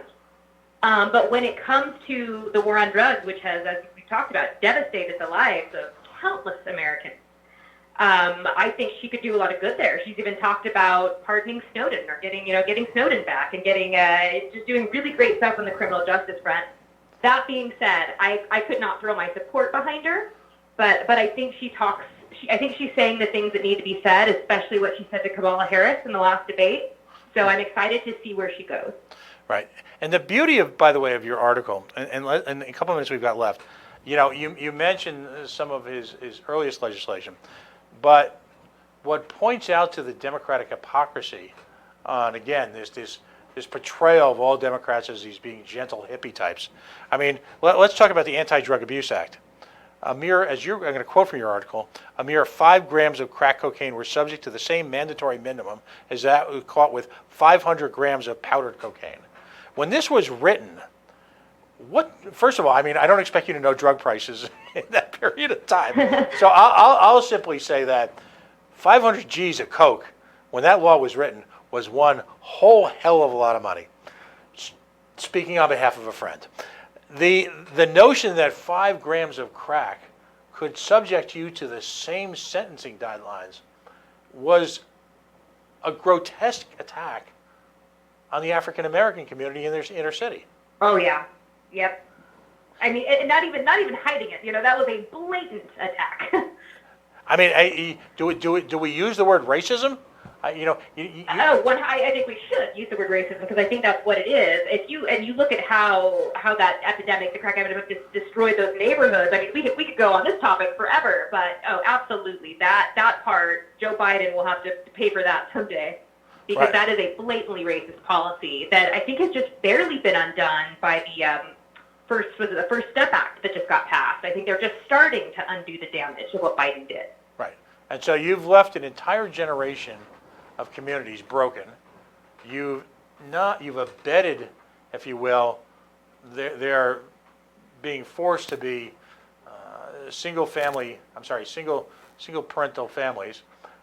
Out here in New England, the term that's most often used is what they call the pipeline to prison.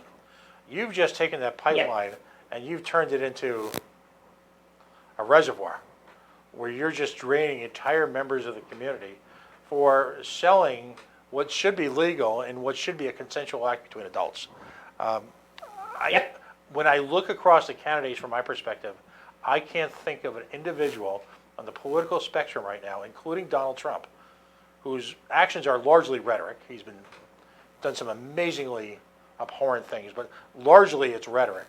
But in terms of physical acts, in terms of actual laws, in terms of actual impact on communities, Joe Biden may be the single most destructive candidate on the political scene these days. Your thoughts? I think that's fairly accurate. I would say followed only by Kamala Harris. I think she's just right underneath him. But I think both of them have done a great disservice to the communities they were supposed to serve. Right.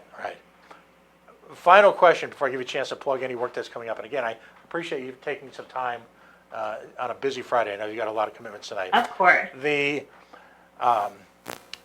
Not only can we not expect an apology, but do you sense that other candidates of a different generation are going to finally levy their guns, if you will, political guns, at Joe Biden?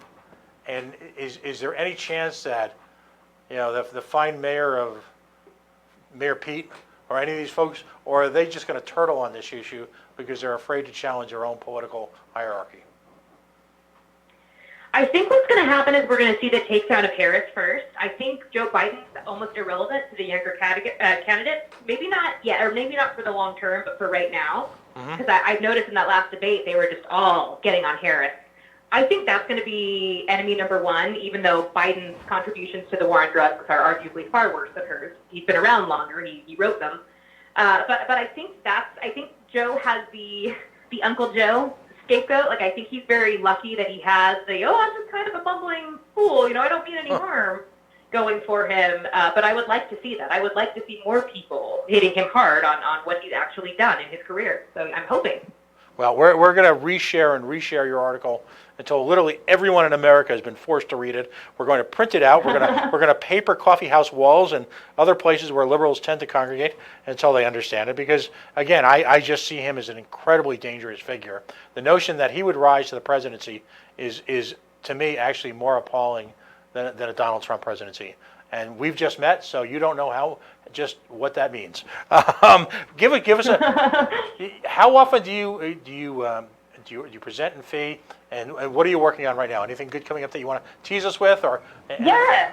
So usually in Fee I write a couple articles a week, but I am working. My next piece is on about my hometown in Utah. A bunch of kids ran a little entrepreneurial market, and now the state is coming after them to try to collect taxes on their lemonade stands and bake sales. Mm-hmm.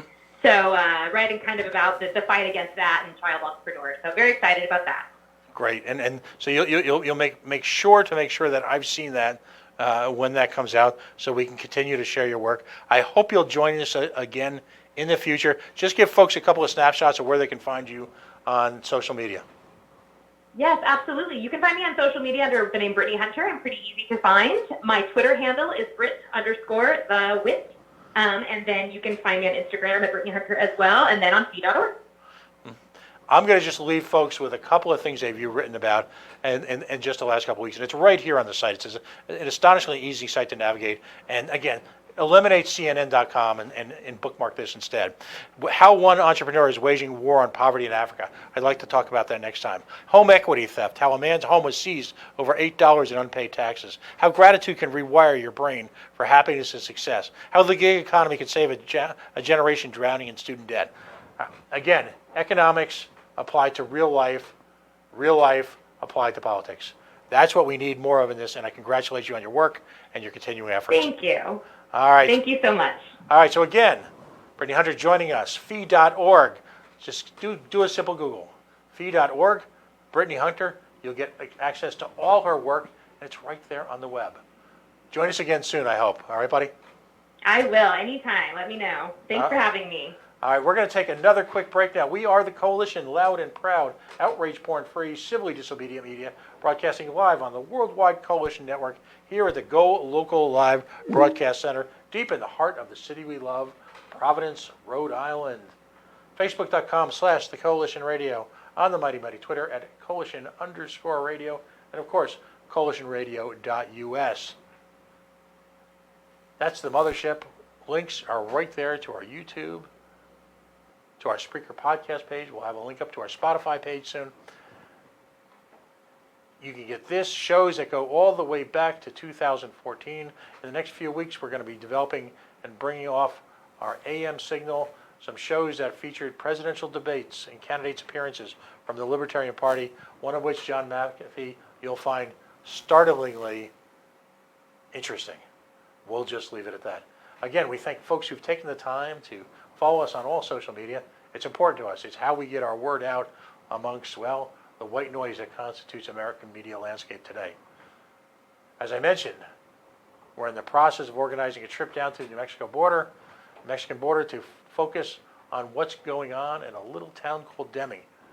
We'll have that story put up again on our Facebook story page, as well as on the front page of the Coalition. We hope to be traveling next weekend down to the New Mexican border, where we'll be able to see firsthand and observe firsthand what a community can do through the spirit of volunteerism, what a community can do through the spirit of personal responsibility, replacing failed government services with love, with support for folks who are suffering some very, very desperate times. I want to take a moment, of course, to thank our sponsors. We talked about Yacht Club Bottling. Yacht Club Soda found at yachtclubbottlingworks.com.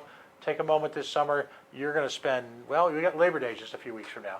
You'll spend all sorts of money and time and effort putting on for your family some of your favorite dishes. Don't use the refinery soda. Buy a couple cases of Yacht Club. You can do so at any store and just liquor stores across the state now, as they're supported by the distributor McLaughlin and Moran. You can do so at their family-owned factory store in Centerdale, and at bars and restaurants, whether you're looking for mixers, sodas for ice cream floats, and some really new provocative flavors, including a berry watermelon soda that's become one of my favorites, and I'm not usually a sweet soda kind of guy. Daryl Gould was just in with Air Sciences. Air Sciences, mold remediation and fighting biohazards in your home, your school, your workplace. He's got some innovative products, and he's also got some programs geared to folks who might be suffering from some autoimmune deficiencies that might be a function of chemotherapy and or other invasive diseases. Let him know. Drastic discounts, and of course he's even got a few volunteer efforts he's willing to put forward for people in that situation. Beacon Shipping and Logistics, 1-855-3-SHIP-IT.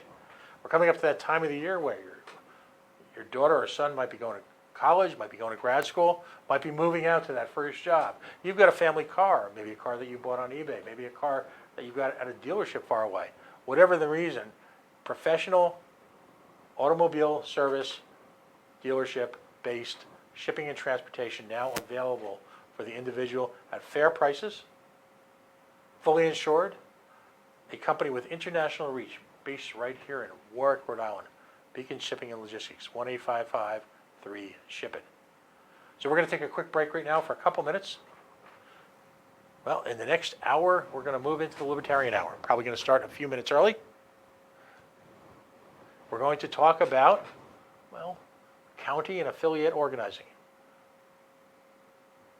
To many people, that's not a subject that would be on the tip of their tongue when discussing libertarian politics. If in fact, as a movement, we are in fact to move forward, we need to understand that the focus should be, and the obsession should be, on hyper-local candidates. To do that successfully, we need to follow the model of, well, some of our political friends and opponents. The school board, the Board of Ed, taxpayer boards, town financial meetings, these are the lifeblood of the American body politic. What can we do to organize on a local level to gain greater access so that we can provide another voice to solve and challenge the issues facing American cities across the country? So stay tuned. We'll be back in just a couple minutes. Thanks for listening.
And we are the Coalition, loud and proud, outrage porn-free, civilly disobedient media, broadcasting live on the Worldwide Coalition Network here in the heart of the city we love, Providence, Rhode Island, the naked city, the city of, well, a few hundred, 1,000 stories. We've told a couple tonight.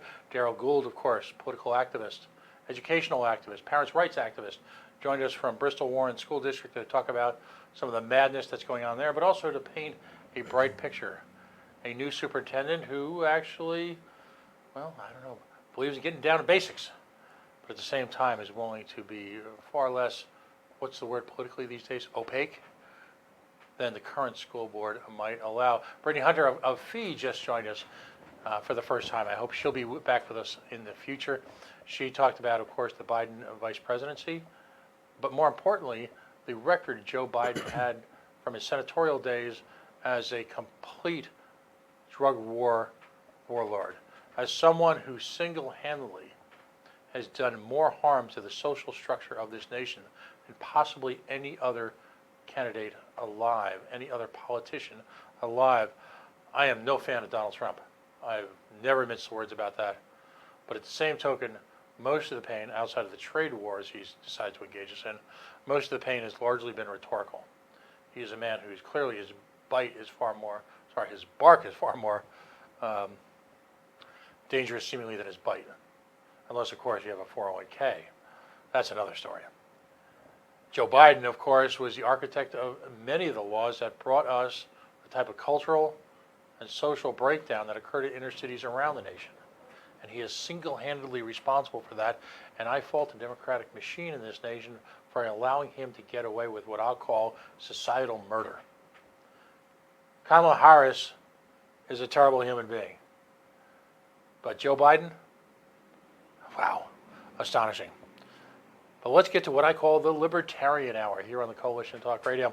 Every week we try to bring people in who are subject matter experts, young folks, older folks who are engaged in, well, a philosophical, political, and cultural effort that has spanned a couple of generations and really is at the heart of how we live in America today. The Libertarian movement preaches nothing less than self-ownership, self-determination. We are the party that protects the ultimate minority, and that, of course, is the individual. We look to basic human rights ordained to us through birth. We do not look to government to provide for us, well, anything. And it is our sworn duty, if you will, to bring the Libertarian Party back to its roots and promote fundamental issues of liberty across a wide range of social issues. Education, the war on drugs, our monetary systems, trying like hell to create a true free market in this country, understanding and respecting free market capitalism as the mechanism by which the individual can fulfill their own human potential, and bringing that message to a generation, well, that seems to have missed it somehow. So it makes me very happy when not only do we meet writers, but when we meet community activists and political activists across the libertarian spectrum who are of a generation that may not have gotten quite the civics education they deserved, may not have been exposed to a lot of these, but yet somehow found them on their own. And it is my great pleasure to introduce for the first time in the Coalition, he's a local guy from just across the Great Divide in Rhode Island. By the way, if you're not from Rhode Island, understand that it's 44 miles tall and about 30 miles wide. Somehow he managed to find his way all the way from Connecticut to our studio live so he could join us in person.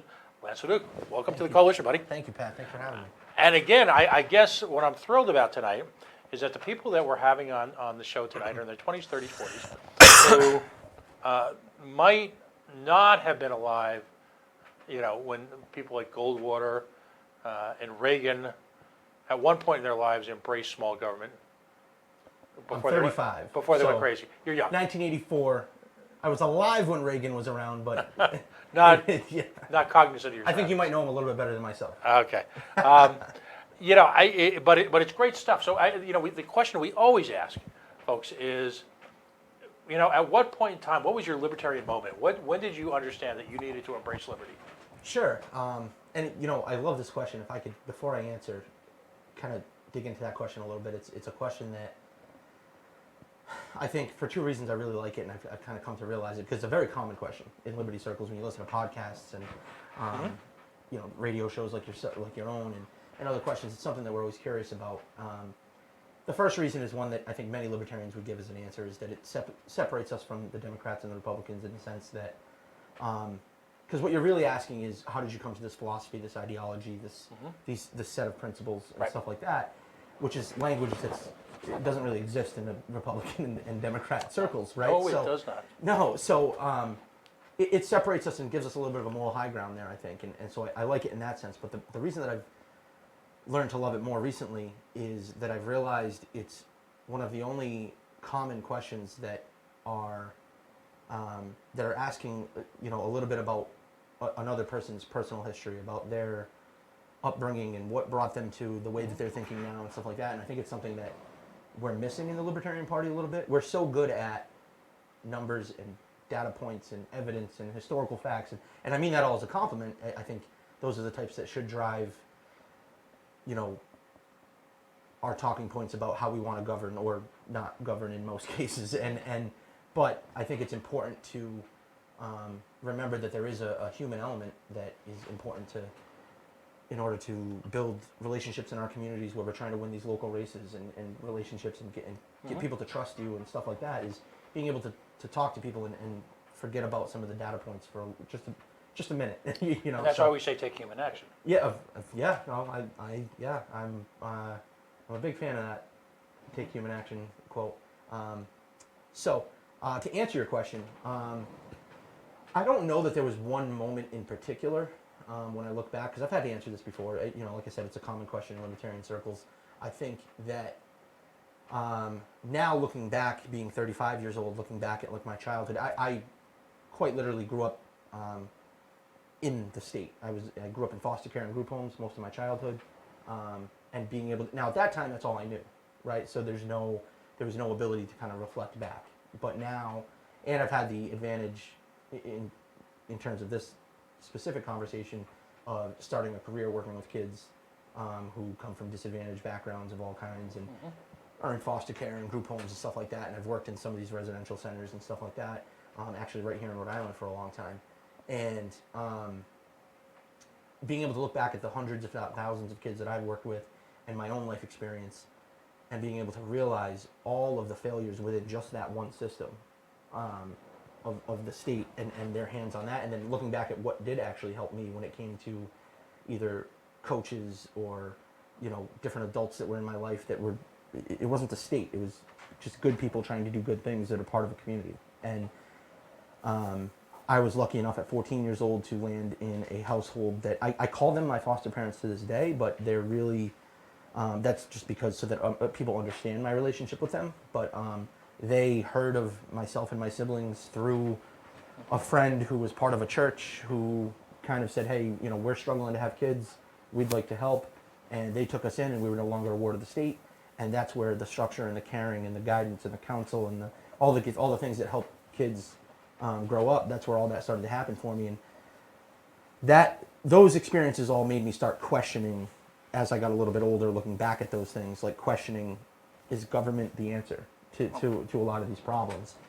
Then came the 2008 Ron Paul slapping Rudy Giuliani around on stage, and that's where there was kind of a merger for me between me questioning government and actual politics. That's kind of the long-winded version. No. Yeah. So many folks in your age bracket, if you will, are products of the Ron Paul Revolution. Yes. Yeah. It's profound. And in fact, Ms. Hunter was a product of the Ron Paul Revolution. We need another one. We need another one.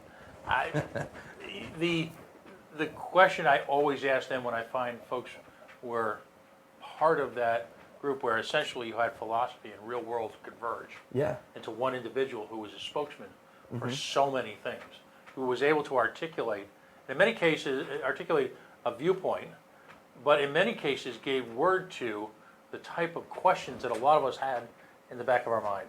It's that moment when you hear somebody say something, you're like, damn, that's what I've been, you have that hallelujah moment. If you're old enough to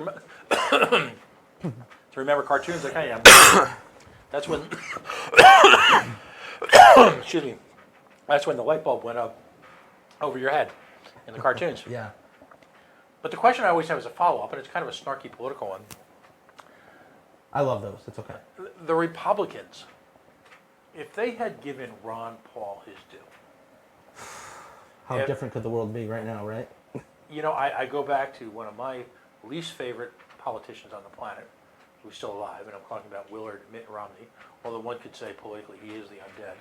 All right, his treatment of Ron Paul in Massachusetts, and that happened across the country. The failure of the Republican Party, to give Ron Paul his due at the Republican National Convention, when I think my take on the situation was, all that organization was doing was asking for an opportunity to be on the main stage. They realized they'd lost. They were gentlemen about it, if you will. They just wanted an opportunity on the main stage to give voice to their political thoughts.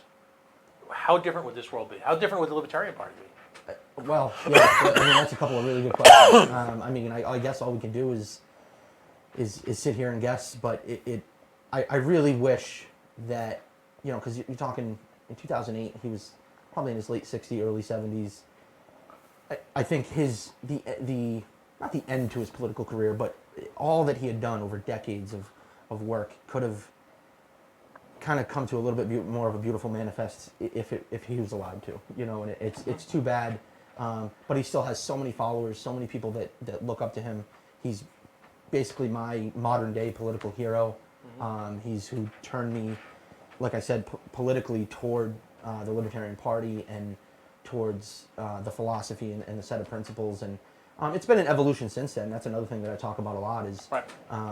you don't wake up on Monday a statist and Tuesday all of a sudden you're like an anarcho-capitalist. You know what I mean? Like there's an evolution there, and I actually wish that that's something else that libertarians would embrace a little bit more, is that anybody who's willing to listen and willing to try to learn and willing to reduce the government at any turn and introduce liberty and help us toward liberty is an ally. And they'll slowly, like my politics have evolved greatly since Right. 2008, 2012, those years. And,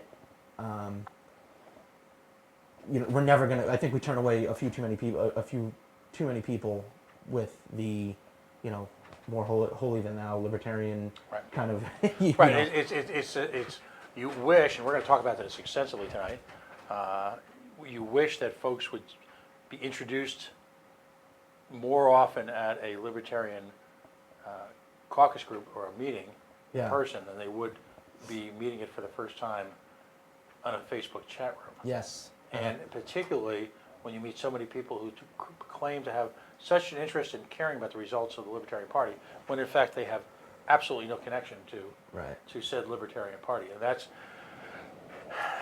one thing that, I'm an activist, and I point out to people all the time, I'm probably the only person you're going to meet, after we chat online a little bit, that actually worked for the Richard Nixon campaign.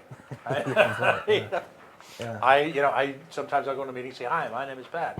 Hi, Pat. I was a neocon. I mean, I lost friends on 9/11. I used to work in the World Trade Center in New York. Yeah. So, to say that I would be lying if I wasn't one of the people in the days following the attack that was, I wasn't quite the type to drive a Dodge around with a pickup with a flag in the back, but I was ready to turn Oh yeah. parts of the Middle East into glass. Yeah. Of And, course. and that's, but then we grow up. Right. We The revolution, the Ron Paul revolution. I always say the revolution is an evolution. right. We got to let people evolve and let people come to these understandings a little bit on their own, and we can be there to answer questions and help them with whatever and that's part of going back to building those relationships too. Like it all kind of ties together, and but there's a lot of people out there doing so much work. Right. So we're getting there. We're getting there. No, and there is the Libertarian Party has one thing that's got no shortage of, is committees. And the Affiliate Support Committee, which is part of the a committee, an active recognized committee of the Libertarian Party and the Libertarian National Committee, has gone together and worked closely with something called the LSLA, which is the Libertarian State Leadership. On and on. Acronyms we got plenty of acronyms. I wish we had as much money as we have acronyms. But Josh Smith is the chairperson of the Affiliate Support Committee. Yeah. And he and Aaron have come together with this idea called LP Everywhere.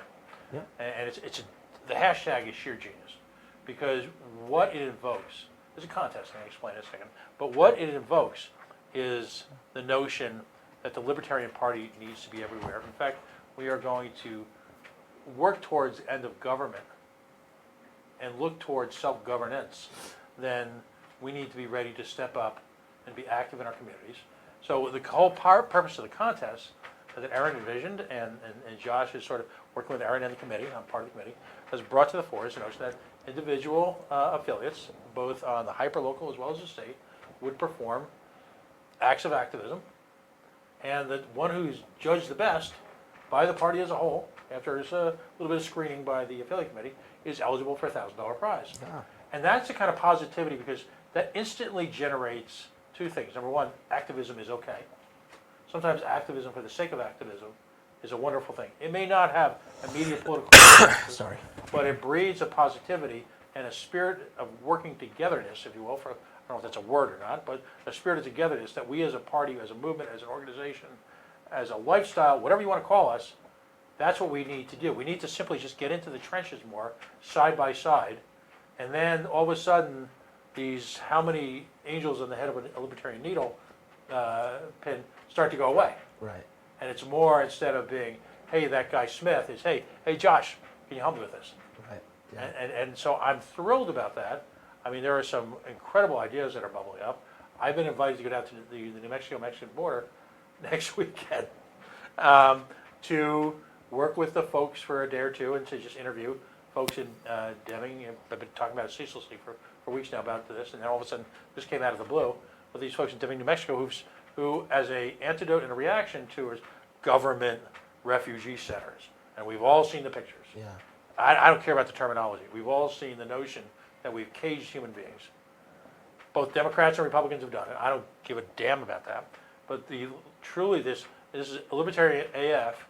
This community has got together and set up their own private response to it. And so recognize that in New Mexico. LPNM is going to send some people down. Holy cow. Yeah.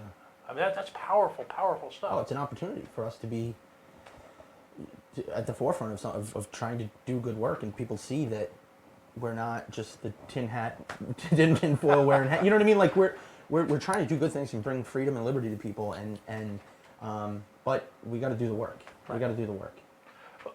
We're going to talk extensively in a few minutes about county organization, but I just want you to give us what I try to do when I have folks on, particularly when I'm blessed and they can actually come in studio, because so much of this is often done by what I call the miracle of Skype and or telephone. What, in your opinion, let's move beyond the party for a second and to the greater body politic. What are the most important issues that we in this presidential and this national election need to address that will amplify what the libertarian message is?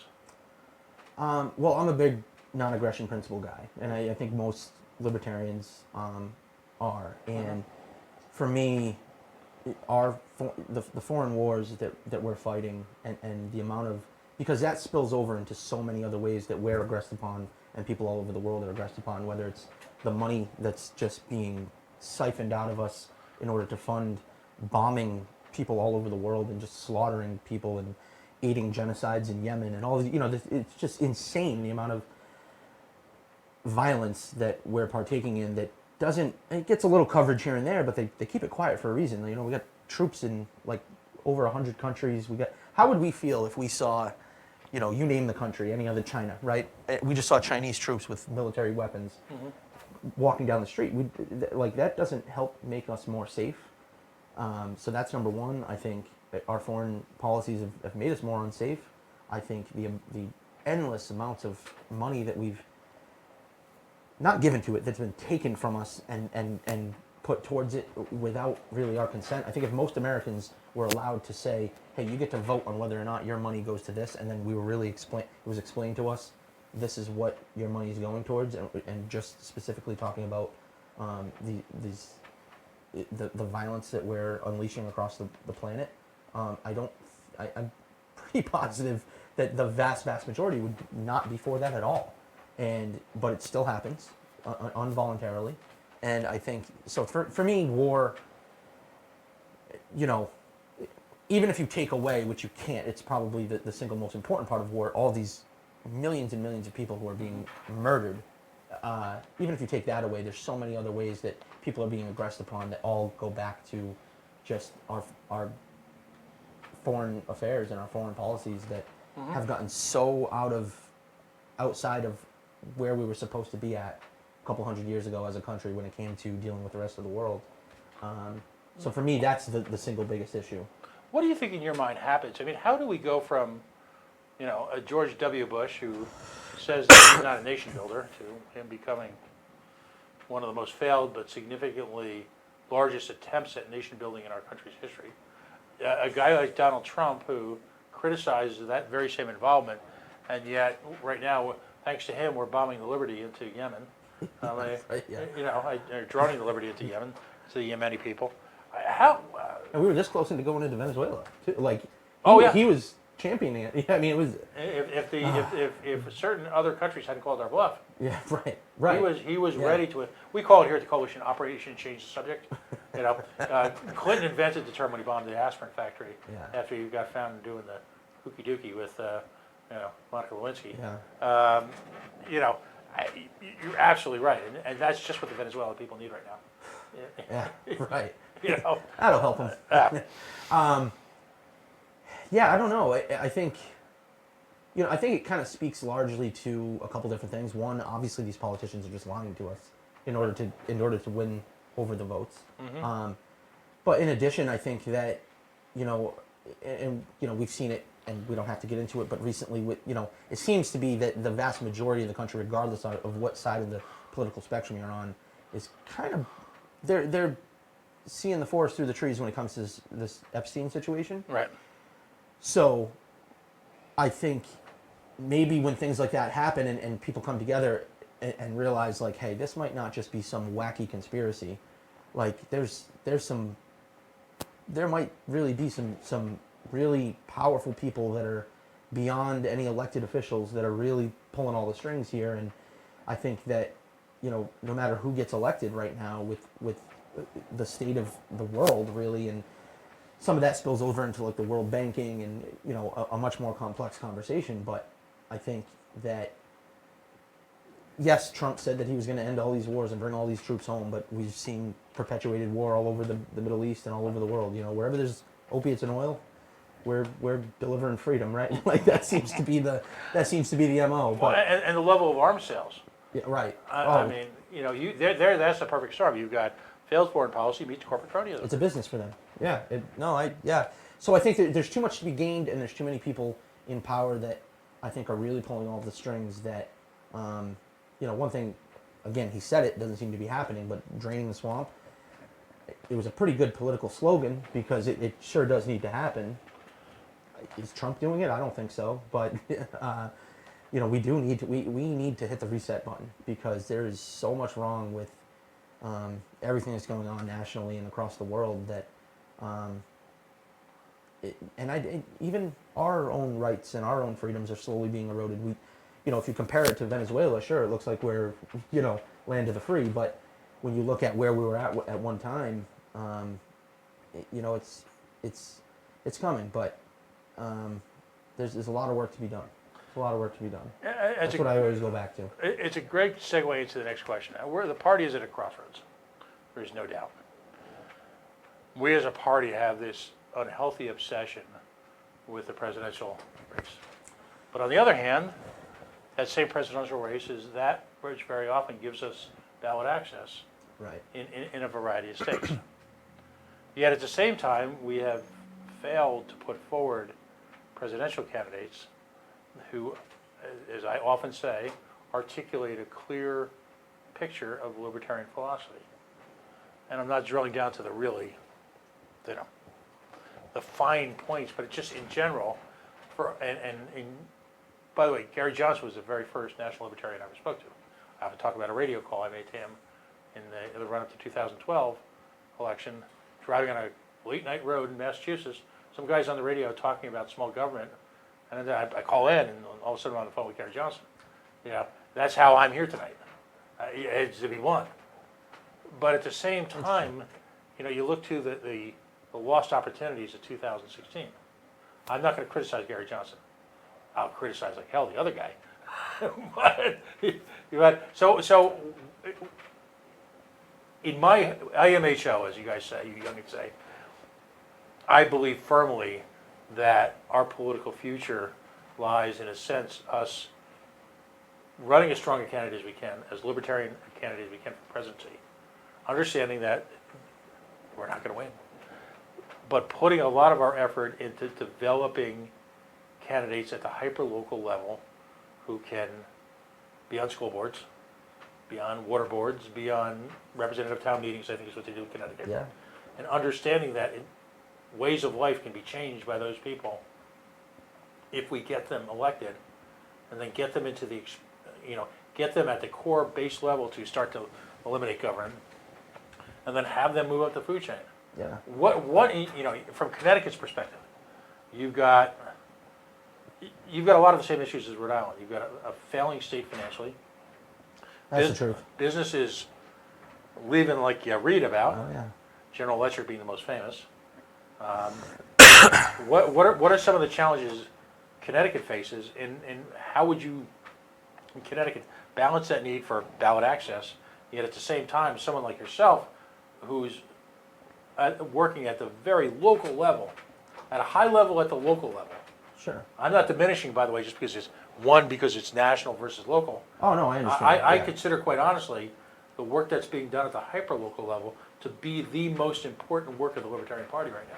How do you balance it all in Connecticut? Well, it's a good question because I think that, I don't want to speak for all No, it's- libertarians in Connecticut, but I think that most would perspective. agree that it's, one hand washes the other. Without the national, like you said, getting the ballot access in, most people that, especially most Americans, they don't really pay attention to politics, especially at the very, very local level that often. They vote every 4 years because those are the elections that, they see the people on TV up on the stage and they listen to those, and then they go from there. So in order to get people to even hear the word libertarian or open up their minds to what we're about, the philosophy, the principles, stuff like that, you need somebody on that stage or on that level who is doing a good job. I agree with you. I think most realistic libertarians would agree. We're not looking to win the president. I mean, it would be great, but I don't think it's realistic to expect that we're going to win a presidential bid in 2020 or even in 2024. But what we need, and I alluded to this a little bit earlier, is another like Ron Paul wave. We need another voice up there who, and it's a difficult balance. It's difficult to find people like this. But what I think Ron Paul was really good at was that he didn't sacrifice the party principles, but was able to still be palatable and help people understand on their level, in their living room, at their job, with their kids, their local schools, how liberty could help. And he did a magnificent job of then showing how the big government that we had at that time and still have now was hurting all of those things that I just said. And to not be able to sacrifice principles but still be palatable is sometimes where we at the national level seem to struggle. A guy, who I think is really good at it, but I don't think has any interest currently in running for president, who's to me like a Ron Paul 2.0 is like Larry Sharp. I think he's really good at being able to relate to people, being able to have that sense of charisma, that sense of helping people understand the party without sounding crazy. You know what I mean? And But what's So- interesting, though, is so many of the issues that we were once thought crazy on are coming full circle. it's coming. It's coming. I'm a little bit younger than you. I'm 35, but even just in the few years that I've been politically, involved and even just interested in politics, I've seen things, even, to the best of my knowledge, and correct me if I'm wrong, I think we were the first party to say, like, why should the government be telling you who you can't marry? To consenting adults, right? Mm-hmm. And even the Democratic Party, as of, back in when Hillary was running, it was, civil unions. You know what I mean? So even they've had to slowly... They were afraid to make the next step. Right. And the important distinction being, I think that in the case of civil unions, here you had, again, government had to be the ones to give a blessing on a relationship. Right. So what I try to explain all the time, because Rhode Island, I can't give you a good Connecticut equivalent. I don't know, take Bridgeport, Greenwich, and Norwalk and make it a state. But, in Rhode Island, we are the bluest state in America. Us and Vermont are duking it out for the bottom of the heap. And, so very often free market ideas are just so completely foreign to them. And so what I try to explain to people is that we don't endorse a particular behavior.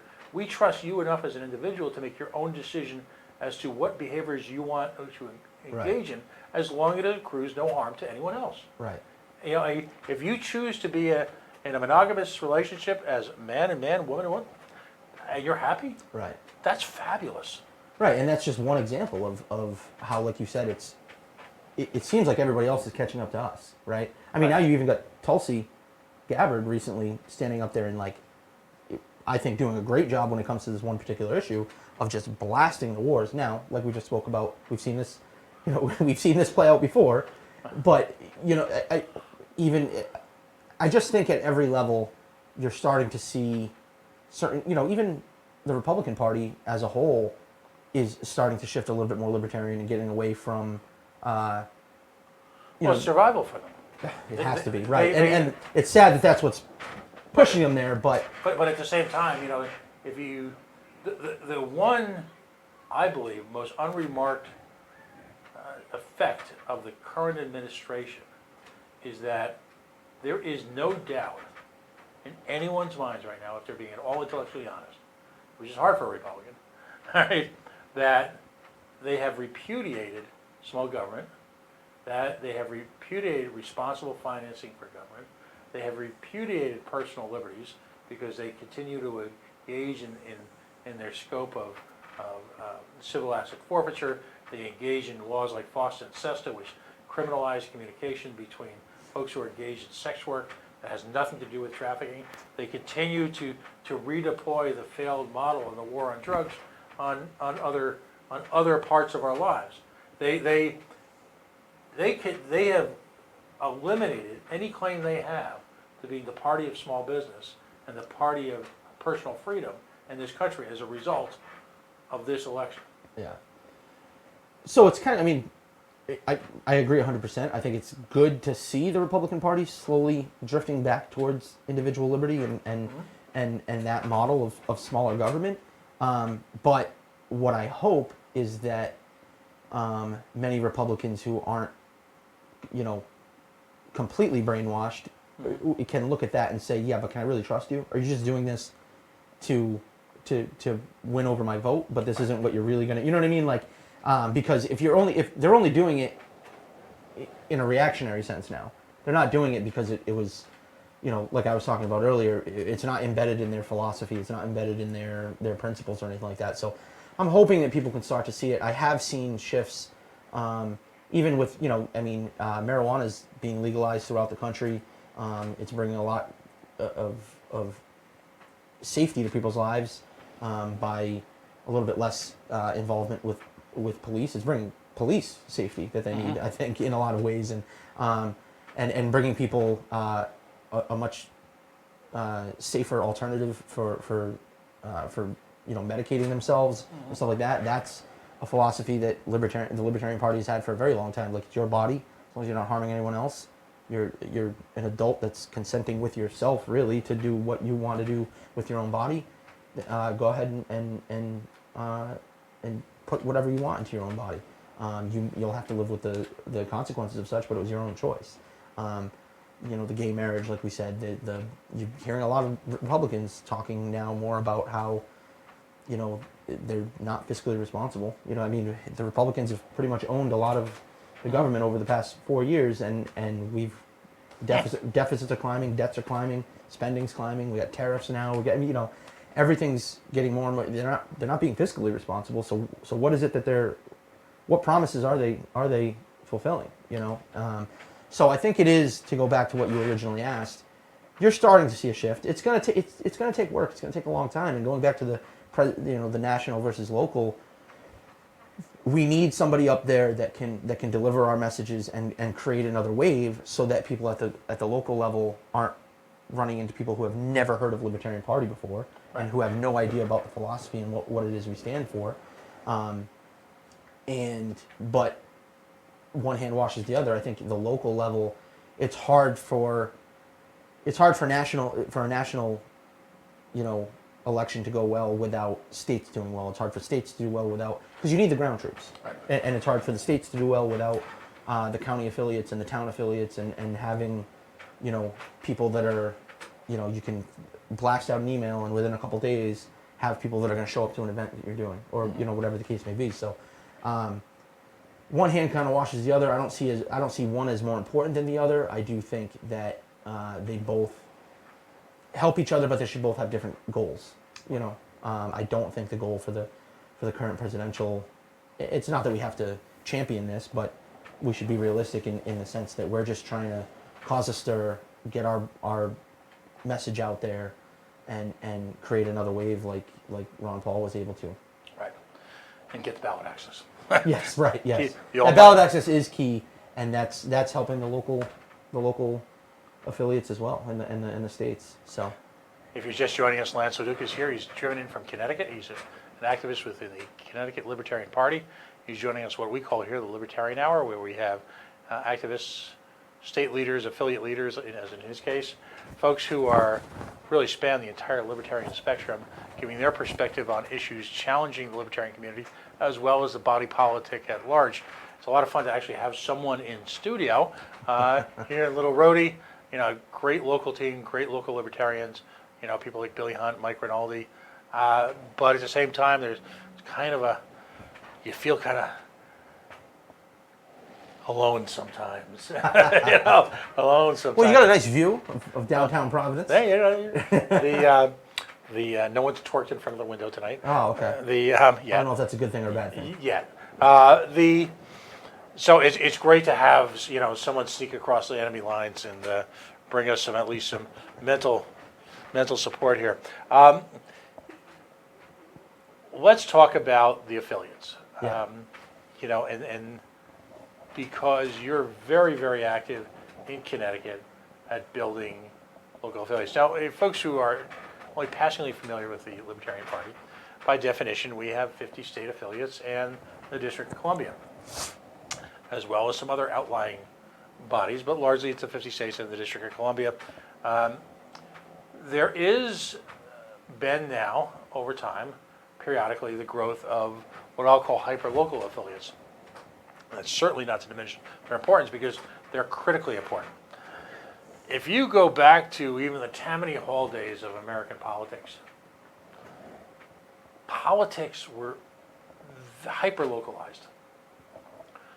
Back in the days of New York City, Tammany Hall, Gotham, you had community organizations, as they sometimes call themselves, pop up on a block-by-block basis. Yeah. And what they represented were the interests of a potentially infinitely small group of people who recognized that there was power to be had when people, if I can use the term collective, but the people coalesced into interest groups under the guise of a much larger organization. And they sought to, at the hyper-local level, control or at least fight for some level of control and or input into not just the politics of that community, how big or small, but then also provide as a source of support and growth to funnel those efforts up into the larger community. Across this country, both the Democratic Party and the Republican Party have infinite numbers of county organizations, statewide chairmen's organizations, municipalities, all of whom have got political committees involved in focusing on that particular slice of geography, wherever they might be. That's how you build a political party. Now, there are those in the movement who we're building a political party. As a libertarian, I'm never going to tell another libertarian what to do, because no, you are not being detained. All right? But we need to recognize that the ability to disseminate information, messaging, and at the same time to become more involved in those events is based on our ability on a highly local level to be involved, to be at the table, if you will. And with that, and that means if you're looking to replace government,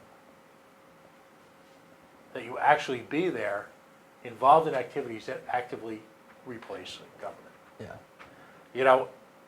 To say something maybe a little controversial here, I've, as a closet history fan, as a casual history fan, I'm certainly no expert. I just play one on the radio. Terrorist organizations, we define them as terrorists, but let's just say a variety of groups across the country, which Americans would portray as terrorists, have learned that it's with that hyper local leadership, in some cases providing the type of welfare support and the type of community support necessary, that they've won the hearts and minds. And when you look at different political organizations and their success level, it's that type of involvement which brings people in to listen, and to listen to what you have to say. So I'm not trying to equate the Democratic Party or the Republican Party with terrorist organizations, but quite frankly, they have one sense of commonality. They all act as replacements, if you will, whether it be in access to jobs or whatever, for government. How are we going to replace government if we don't have at least that same mental involvement? Those folks have the candy to hand out. Right. We're trying to get people to be independent. We can't do that unless we're literally boots on the ground. So tell us about your background in Connecticut, what lessons you've learned, and what you would like to bring to people so that we can just do a much better job of it.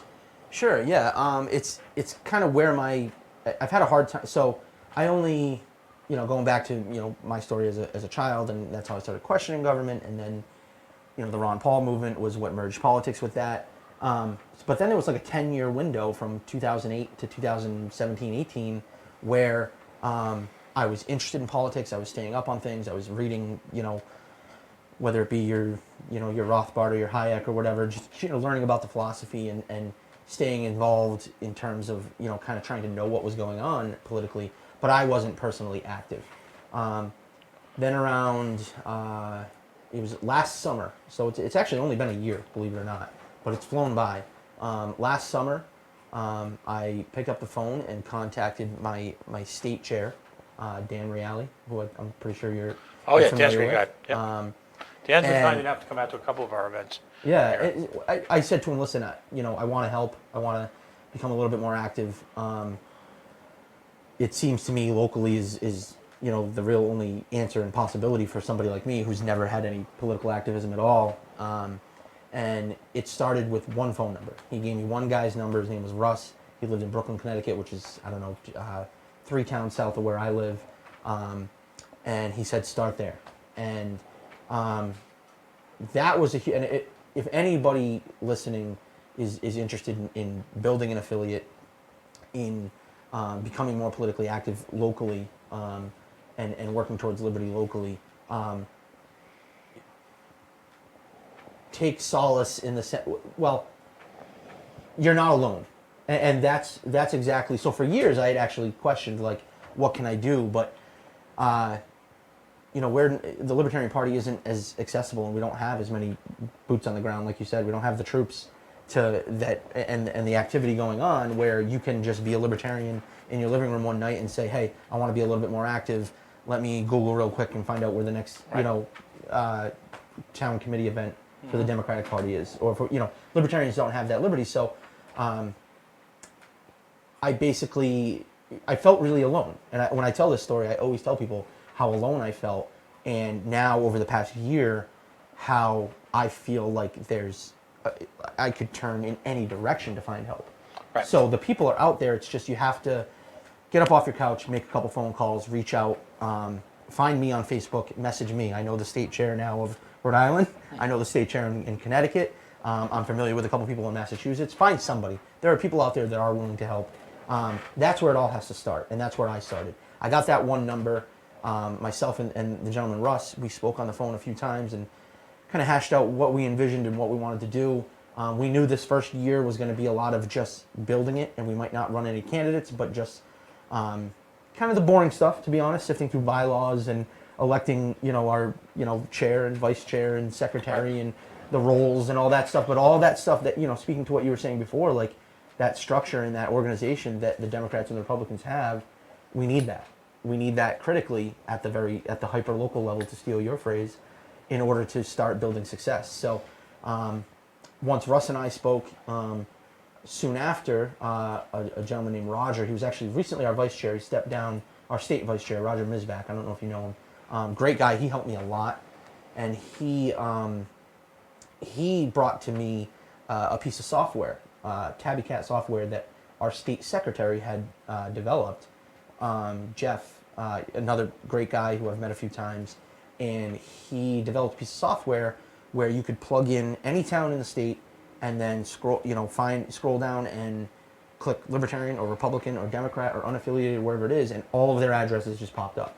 So anybody that was a registered Libertarian in any town in the state, you had that information. With that, we went door knocking. Myself and Roger hit 2 or 3 towns. And it was, I'll tell you, you're not really cold calling. Anybody that registers as a Libertarian is, you know what I mean? Like, you're not, it's not a cold call. You're not going to be told to scram to beat it. I haven't heard that once. I've probably canvassed almost every town or myself or other people in my county affiliate have canvassed almost every town in Windham County, which is like roughly 10 towns. And we haven't once met somebody that was quite literally, get the hell off my lawn. Most people are either fairly open to it and just surprised that somebody's trying to start something and organize, or actually what we run into a lot is the person who's registered is active duty military and they're not home, which is good to see. But every Libertarian knows a lot of the military actually supports the Libertarian Party, which doesn't really come as a surprise to me. Because when we respect the military, we respect them so much that we don't want to send them off on an unnecessary war. And they know they're in these baloney circumstances that, they know after, a lot of military people I've spoken to, they'll tell you after their first year or two of duty, they understand if they've actually had to go abroad, that, they're kind of like, well, what the heck are we doing over here? Right. So, so that's kind of how we built things up, and I drafted up a little letter that basically just said, hey, I'm from here, I'm one of you, I'm a dog owner, a homeowner, I work in this area. In all those areas of life, I don't really feel alone, but as a Libertarian, I do. Come to find out, there's hundreds of us just in this one county. And we got that letter out we either left the letter at the door when people weren't home, or we knocked and had great conversations with a lot of people. And we've done that a few times, held a couple meet and greets, which kind of goes back to your point about hopefully more Libertarians can meet people, other Libertarians face to face at a meet and greet, as opposed to through social media or something like that. We've had some meet and greets, and now we have a pretty active party where 10, 15 people show up to monthly meetings. We're trying to get on a local radio station in Windham County soon to talk a little bit. We have somebody running on the Board of Finance in Plainfield, Connecticut, the Board of Education, who we actually have a sitting Libertarian, Matt Radant, who's our chair, our county chair, is a sitting Libertarian on the Board of Education. He's running again. So we're getting to work, and now we've got hundreds of Libertarians all around the county that at least know we exist and they know where to find us. We have, we're building an email bank. We're all these things that you were talking about that need to happen in order to have success at the state level, which then maybe can parlay over into success at the national level. Right. It's all. Sorry, I could talk about this all night, man. No. This is the part I'm excited about. This is the building blocks. Yeah, and now I've actually helped. The model works pretty well. I mean, we're less than a year old, and to the best of my knowledge, in terms of active members who are showing up monthly to meetings and being active, we're the largest affiliate in the state, and we've only been in existence for under a year. So I've been helping other people in the state, along with Roger, build some more affiliates. We just built one that kind of just got recognized by the state a couple months ago down in Naugatuck Valley. I got somebody else I'm going to help over the fall out in Litchfield County on the other side of the state. So it's the part of the movement that I've realized is something that I'm passionate about and something that I saw some success with. And I think that if you're not passionate about it, because there's a lot of work, right? There's a lot that has to go into it. You're not going to make any money doing this. Yeah, no, you're not going to make any money. So you got to find something that you're passionate about, so that way, you can enjoy yourself a little bit. And I enjoy meeting people from all over the state. And How much fun is it when you connect with a complete stranger and you have that, again, the light bulb goes off and you look at each other and you're saying, and very often that person's like, really? You're a libertarian? It's like that. You ever see Step Brothers? Did we just become best friends? Like it's just a line from the movie. It's. I'm not a shy person. Anybody who knows me, I could. I can. I'm not picking up that vibe either. Yeah. I'm not a shy person, so I enjoy meeting people in general. And I'm a big sports fan. I'm a dog owner. There's so many different things that I enjoy talking about. And you love baseball. Oh yeah. That's it's kind of yeah. I coach a lot for people who don't know. I'm a varsity head coach for a softball team. I coach actually a travel team out of Rhode Island. Give a lot of private lessons, and it's kind of my thing. It's another thing that I'm passionate about, which makes it feel like it's not work, right? So and you and I are looking forward to the postseason this year, aren't we? we are. We are. For those who don't know, and I'm in the enemy's den here in Providence, but I'm a big Yankee fan. I lived in New York for a very long time, so through most of my childhood. So huge Yankees fan. About as big of a Yankees fan as you'll meet. So I'm looking forward to it. I know somebody in the room is bigger. On a couple levels. Yeah. Well, no, but yeah, we have a rooting interest there. But I enjoy talking with people and meeting new people and finding common ground. But very rarely do you find somebody who's a libertarian. Right. So when you do find that person, you're right. It's almost like a wait a minute. Well, in 2016, you'd be driving down 95 and you'd see someone with a Johnson Weld sticker on, and you'd do this. Yeah. And other libertarians, after the first time it happened, they realized right away what you're trying to do. They realized you weren't trying to get on the ball. Right, yeah. You're like this, and you're hanging out the road, and you're driving, and you're trying to find your Johnson Weld sticker so you could do this. Yeah, right. You Yeah, I'm not a crazy person. I'm on your team. Yeah. But yeah, it's kind of like that. Meanwhile, you're causing accidents, and you're right. Status deserving. No, that's great. Yeah, so that's another. It's a great benefit is you're meeting people who have similar, and it helps you to not feel alone. That was the part that for me, because I didn't know where to start, what to do. Luckily Matt Radant, who's on the board of ed in my county, and is running again. He's our chair, and when I took over, I just kind of assumed because I was starting the whole thing, I was going to have to be chair, but I was going to need a lot of help because I was no Robert's Rules expert. I didn't know, you know what I mean? So, but luckily I met somebody who, little did I know, was, an elected libertarian 2 towns south of me who had been going to these public meetings of that type that were following Robert's Rules and everything and kind of knew the political landscape. So it was like, hey, this guy should be, and trust me, he was the right guy for the job. And now he's led us. He's our MVP by far, in my opinion. And I probably don't say that to him enough. But he, you just don't know that these people are out there. And there's so many people with different areas of expertise. We have this guy, Mike, who comes every month. He's helped us put together, a web page, and he's linking the state page to our county page and all of our social media accounts and all these other things. So there's all these people that are out there that have these different skill sets who are also, fans of liberty, who want to help and want to get together and work towards a common goal. And they're out there. People, if you're listening, they're out there. You just got to get up and move and do it. Like I said, find me on social media. Find Pat find somebody. These people are out there. If you're looking to get active and start something in your area, and you'll be surprised how many neighbors you have in your town that are libertarians. Like, that shocked me. You know what I mean? Like, so they're out there. It's just in order to build that structure and know where to turn. Like I said, you could pick up the phone or Google real quick and find the next, town Republican committee in a second. And in order for us to get to that point, we need to start building up some of these affiliates. Right.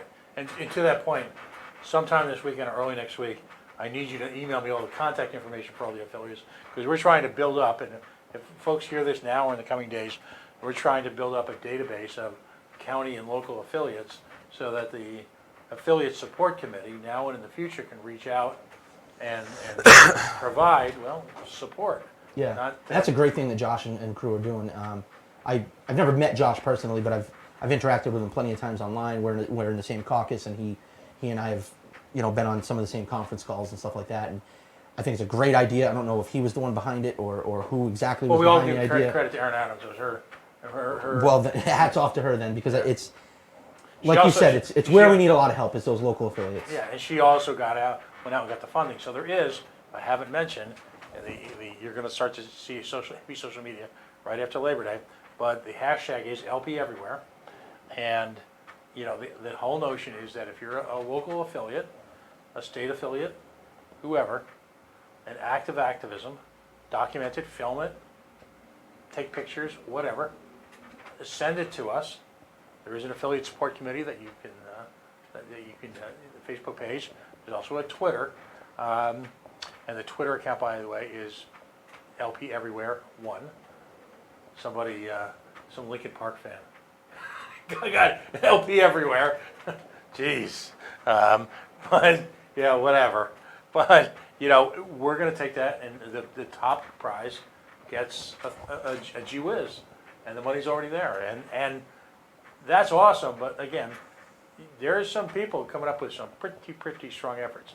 These New Mexico folks, holy cow, talking about going down to the border. We don't want anyone to be blown away with that. We want you to try and top that. I don't know if you can, but I trust on the competitive spirit of fellow libertarians to come out with ideas that are going to impress and take the world by storm. And oh yeah, by the way, it's also the right thing to do. And oh yeah, by the way, you're going to see people's attitudes change once they understand that you're part of the community. Issues can also drive a local affiliate, particular issues that impact the community. I think it's important for all local affiliates to say, okay, we can have the issues that we care about, but what is it that's driving a local community? A couple of years ago, we got a lot of play because we opposed public subsidies of a baseball stadium, and we got a lot of press. And I would tell all libertarian affiliates, a true win for an issue is fighting corporate welfare. Number one, because it strikes directly at our free market principles. It's an insult to that. You're going to hear time and time again, particularly Republicans say, well, it's the way things are done. No, it's not the way things are done anymore. But the unanticipated side effect for us of making a name fighting corporate welfare is that my liberal friends, my progressive friends, could no longer look at the Libertarian Party and use the term corporatist, Koch brothers, fill in the blanks with all the cliches. Because, oh, by the way, guess who was out picketing, guess who was testifying against corporate welfare in real time? Well, not just arcane issues that might be part of the federal legislation, but corporate giveaways that were happening right in our community. I can't think of a single win-win issue that can dominate local politics and at the same time put our progressive friends on their heels than that one.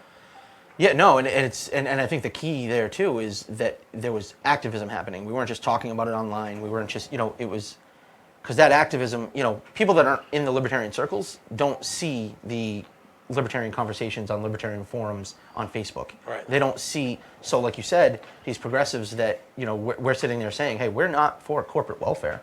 We're not like all this garbage that you keep accusing us of is not like synonymous with what it is we really believe in. And the corporate welfare is part of what's working against actual free market capitalism, but in order for them to believe that, because they're not in those little echo chambers that we talk in, it does help when they're driving down the road and they see their neighbor standing there with a sign who they know is a libertarian who's out there picketing against that behavior. When they drive down the road or, they go to their local community event at, some local, like I know Providence has the River Fires, and over in Connecticut we have, a First Friday thing over in the Putnam area where I live. And, when people are setting up at those things and having their own little booths, their own little tables, and you can talk to them and they're saying, and you're hearing from libertarians that they're on your side on this issue, that's when they start to believe you. That's when they start. So that activism, that local getting out and taking human action, like you alluded to earlier, is just, it's so critical on so many levels, and it's what starts building things to a point that I think, maybe sometime in my lifetime, I'm not saying, well, the point of the presidency isn't to win.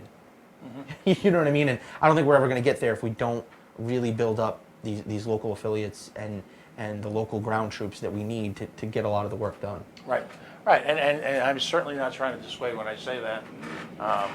Any one of the number of candidates locally, I'm sorry, on a national level, who are trying to run. I've got a personal fame myself, but a frank realization is that if you get someone started at the local level and they start out on, I mean, wow, think of the opportunities a libertarian has being part of a board of education.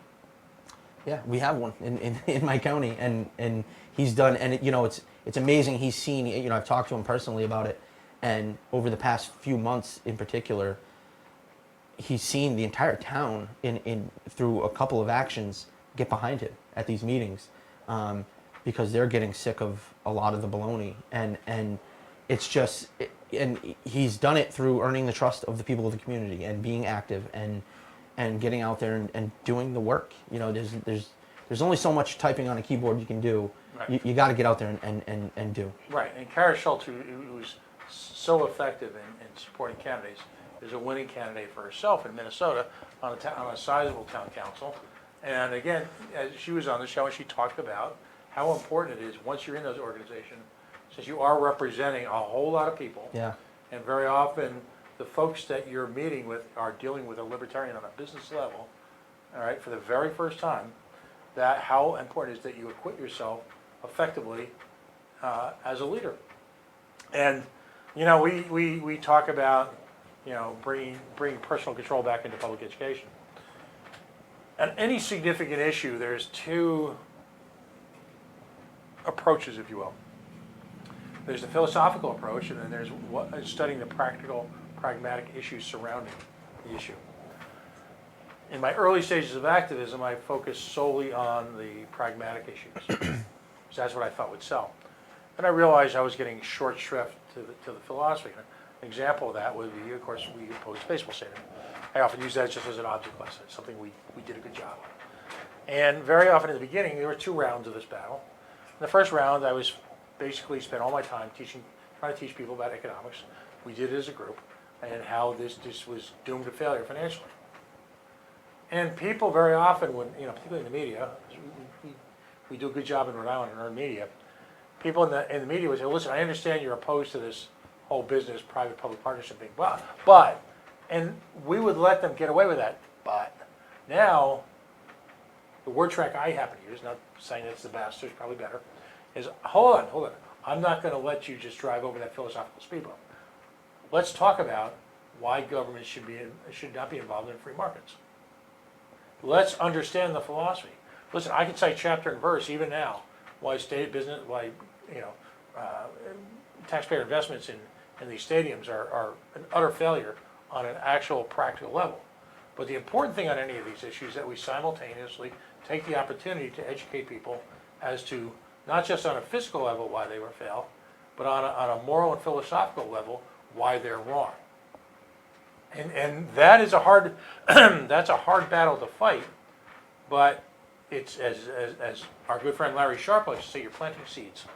Yeah. And some will grow quickly, some will not, some will get trampled, some will get beer poured on them, but Every once in a while, a tree grows. well, and you know what? Yeah, right. I just remember a year or 2 ago, sitting here listening to our favorite talk radio culture is huge in Rhode Island. Listen to a talk radio show, and someone gets on the air, and they start talking about how government should not be involved in free markets. I'm like, screech! What? Yeah. This was just, not, obviously a politically involved person, but no one in any party. I don't know if we had any input into that. I'd like to think we had a little. But when all of a sudden you hear your talking points that are being absorbed by the community just through sheer repetition, knocking on doors, having events, testifying, that's taking human action at the highest level. And that's when all of a sudden you realize victory isn't imminent, a lot of battles to go, but the one thing I would preach to you is to savor the small successes, and Yeah. particularly the large ones. Always take a moment out to say, hey, Dan Fishman's campaign. Dan ran to be the auditor for the Commonwealth of Massachusetts. He got the endorsement of, was it 2 or 3 of the 4 largest newspapers in the state, including the Boston Globe. That's remarkable. Even the Boston Globe and the endorsement kind of alluded to the fact that this was remarkable. But Dan developed a campaign focus, had a clear message, did a wonderful job of interspersing libertarian ideals in it, and brought that to a lot of people to such a level that one of the largest papers in the country not only embraced his approach, but actually endorsed it. Yeah. Now Dan ultimately didn't win. Did a hell of a job on a couple of different levels, but we have to, as a movement, always take time to celebrate, whether it be Dan or your success at the county level, Kara Schultz. Savor them, Yeah. learn from them, and try to carry that forward. Well, we're up against so much. Right. So that's what I think recognizing those successes along the way is important, and I appreciate you saying that because it's something that I've had to. I'm my own worst enemy in a lot of ways, and one of them is that I'm kind of a perfectionist. I don't like losing. I don't like, So when you see the constant roadblocks and speed bumps that are put in front of you, and sometimes walls built literally right in front of you, it does get frustrating. So I have to reflect back, and I'm surrounded by enough good people that can let me know, like, yeah, well, hey, look what you have done in the past year, and look what you and Tara did over there, and look what Ethan and Mike did over there, and whatever the case may be. And then you look back and you're like, okay, yeah, and now we got 2 people running in one of our towns. So yeah, you have to recognize the successes when they come, because it keeps you sane, and it keeps you remembering what it is you're working towards. I'm going to paraphrase and do probably a really bad job of probably ruining a quote that Jeffrey Tucker said. Oh boy, here we go. But he talked about living quiet lives. We all lead quiet lives of anarchy every day. It's part of our lives. I like it. We make decisions for ourselves. We move in directions on our own. When that happens on a slightly larger scale, celebrate it, and then take a moment to reflect to see how you can repeat it. Yeah. And that's why I think Jeffrey's one of the best, because he's one of these people that can articulate what is in the back of people's minds. He brings words to and thought to that which you've been struggling to sort of bring together, and we need more of that as well. Yeah. So so if I walk away from the Lance Leduc lessons on local libertarianism, like that. Yeah. Sure. 5 L's. Okay. That's the 2 lessons on local libertarians. Use whatever data source you have to identify libertarians as a first step. If you've got party registrations, great. If you don't, whatever you can find. And just if I can cut in right there, what I was going to do until I was made aware of that software, you can usually approach it. There's a lot more work here, but again, you got to get up and do the work if you want it. It's not going to get done. Most towns you can find, it's public information. Right. In those states where you're just fortunate enough to have it. Yeah, I just happen to have. Right. Well, that's true too. But yeah, that's right. Because some states you can't register libertarian. Yeah. Right. Yeah. But in the states where you can, it's public information. You can go out there and get it. I was just lucky enough to have our state secretary Jeff, who put together this piece of software and made it really easy for us. But the next part, okay. But don't diminish the next part.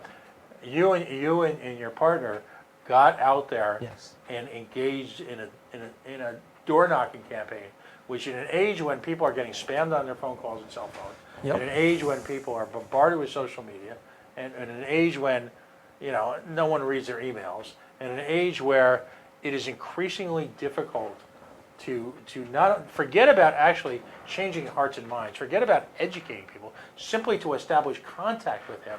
There's the incorporation of you using both current technology and old school, hi, my name's Lance. And you know what? It's particularly compelling. It is, and I'm glad that you're saying this, because one thing that I guess I was amazed by, because of some of the things that you're talking about, where, think about the last time somebody knocked on your door. Right, I'm lucky enough at 35 that I've lived in both eras, where before cell phones, but now most of my adult life has been, nobody just shows up unannounced anymore. Right. But when I was a kid, like you hear a knock at the door, everybody goes running, oh, who's here, right? That doesn't happen anymore. Somebody knocks at your door, you're like, whoa, and you're like peeking out the windows to see, right? So I expected a little bit more resistance than what was there, but I said, you know what, I just got to do the work. But I'm being honest here. I have not. I think because the libertarian community is what it is, and that like we were saying earlier, like you meet a libertarian, you're like, wait a minute, really? You know what I mean? So that same human interaction happened at their doors. And most of the people were like, oh, wait, really? I didn't know we had an affiliate. I didn't know we had and so most of it was met with either like a very positive, interaction where they were just surprised and glad to see that somebody was trying to get something started, or literally the other majority of it was the registered libertarian wasn't home because they were active duty military. I'm telling you, I was so surprised at how often that was what I came across. But the vast majority of people, there was no like hostile environments at all. Everybody was, as soon as they hear libertarian, it was like, wait a minute, I'm not. It was basically the same way that I had felt before I started, which was, wait, I thought I was alone here, So yeah, we just got out and knocked, and then started organizing, and I'll be honest, this first year has been a lot of fun. There has been a lot of the piecing together, like I said, sifting through bylaws and voting in new things and this, that, and the other. But all of that has to It's a happen. marathon, not a sprint. Yeah. That's a good way to put it. It's a really good way to put It just it. really is. Yeah. And I applaud you for taking those first couple of miles on the marathon. and I listen. It's the only marathon I'm running these days, so. Right. Connecticut was one of the first nations to engage in the War of Independence against Great Britain. Of course, Rhode Island was the first. I just have to remind people of that. I'll always say just about every week, there's a bunch of guys up in Massachusetts think this is like shot heard around the world. No. Burning of the Gaspee, Rhode Island, it started here. So I'm gonna have to read up on that. No, it's true. I believe you. I read it on the internet. Yeah. How can folks get in touch with you? Sure. Yeah. I mean, you can reach out to me on Facebook, email. So my Facebook just Lance Leduc, LanceLeduc. You can, and that's if you're looking for any information, especially if you're looking for information on where to start, how to start in terms of building an affiliate. I don't have all the answers, but now through my year of learning, I've built up contacts with people that I can reach out to help find answers. My email. I have a state LP email, and that's just lleduc@lpct.org, or just coachlance2@gmail.com. I'm on there a little bit more often. But yeah, reach out, find somebody. You're not alone. You're not alone. And if it helps, if I can be a part of helping, just connect you with somebody, especially, I'm guessing the majority of your listeners are somewhat local. I now, through the past year, you'd be surprised how just networking, even online, you start meeting or getting to know people even just through social media. I already have, so even if, you're from, Worcester, Mass, and you're like, hey, how do I start? I have a couple people up in that direction that I might be able to get a hold of and say, hey, here's a couple people, so now you're not alone. And the Mises Group is also a very, very good way to reach out. Yeah, they are, listen, if you're looking for a caucus that, the work that Michael Heiss does it's unbelievable. That guy doesn't stop. He doesn't stop. You don't either. Well, But no, they I stop more than he does. I'll say that. That guy is so in and so involved, and he just, I've had a few conversations with him over the phone. Hopefully I'll meet him soon one day, and, he through learning who he was and what he's trying to do and what he's accomplished, and they're giving out. Speaking about helping local affiliates, they're trying to look for local affiliates that they can give money to. The Mises Caucus just started their own PAC, and they were able to. For those who don't know who Maj Toure is, he's actually coming to Hartford. I'm going to try and get. We're going to the beginning of September. The Black Guns Matter guy. He's coming. He's running for Libertarian City Council in Philadelphia. Yeah, and how amazing would that be? He's the work he's doing in these inner cities is incredible, and hopefully he gets on the city council there, and but he's still doing the Black Guns Matter thing, and bringing self-defense and awareness to their 2A rights to these inner cities, and he's coming to Hartford, and I've through Mike been able to contact Maj's people and try to get our Libertarian Party at that event to be able to present a little bit of how we can help politically in helping these people with their right to defend themselves. Right. And When you look at communities that have become marginalized economically and or as far as politically, and I look at the Black Lives Matter community, I look at the LGBTQ community where there are folks doing groundbreaking work on 2A within the LGBTQA community. I have nothing but props for them, because then you're confronting the liberal beast, the liberal control, right? And I've always said to people, never be afraid of diving right into the quote-unquote enemy territory.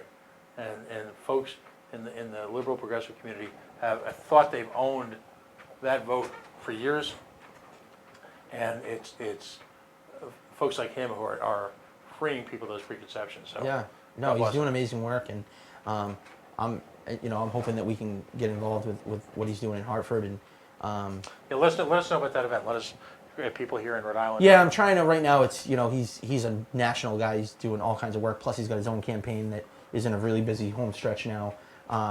So it's I've been contacting his people, going back and forth a little bit, but it looks like we'll be able to make it work. And yeah, the more the merrier. We get out there, show our face, and let these people know how we can help too. Great. We got a little long. We're a little bit out of time. But first of all, thanks for getting here early. We had our first guest who had to shorten her time. So I appreciate you diving right in. No problem. We will get this out on the YouTube and on the Facebook and on the podcast. And, ask people to take a look at it, take a listen. There's a lot of lessons packed into a little over an hour. And Flew by. don't be a stranger. This is, you got issues going on. You guys, Connecticut got issues going on. Just the door's open. Sure will. We're trying to get indie media of all shapes and sizes that are allied with the libertarian community to start working together to amplify the libertarian message. We can no longer wait for the mainstream media to give us the time that I believe our ideas deserve. Therefore, we can either wait for them or we can simply build our own. And the way we do that is for all the indie media outlets to recognize each other's work, promote each other's work, and share each other's ideas and guests, so that we as an organization collectively, love that word with libertarians, right? But we can gain how about this, the economies of scale necessary to compete with the messages that are coming out of MSNBC, That was the CNN, most all right, or, libertarian way of putting it. there you go. Well done. All right, well done for you, Tim. Yes, thank you. Can I thank a few people, because we couldn't have been able to build the affiliate without the help of Matt and Christine and Tara and Nathan and Russ and Mike, and I'm gonna miss some people, but these are all active members that are showing up to meetings every single month. Nathan, I'm gonna forget a few, and it's a shame because they've all done so much work to help me and help the affiliate. So I just wanted to throw their names out there. Excellent. God bless you, lad. Thank you. Well, that's it for tonight. We are the Coalition, loud and proud, outrage porn free, civilly disobedient media, broadcasting live here at the Go Local Live Broadcast Center at the Worldwide Coalition Media Network. Facebook.com/The Coalition Radio, on the mighty Twitter at Coalition_radio, and of course the mothership, coalitionradio.us, where you'll find links directly to our Spreaker podcast page, our YouTube page, and soon we're on Spotify. I'll figure out how to condense the link to be less than 75 characters so that we can put our Spotify link up there as well. I want to thank all of our sponsors tonight. I want to thank all of our guests. We understand that on Friday evenings or even during the week, if you might listen to this, you got plenty of places to go. You can listen to some great stuff. I was on Drunken Disorderly just a week or so ago. Great time, great podcast. Right? It's a point. If you're a libertarian, it's appointment listening. But we appreciate the time that you take to be here. We'll keep you up to date on what the developments are going to be as far as next weekend's activities. We may be remote broadcasting in a way that I never would have guessed I would have ever been involved in. So we appreciate your support in that respect. And if you don't mind, take a moment, go to Patreon, go to Venmo, and help support Indie Media. Have a great night. We'll see you next week.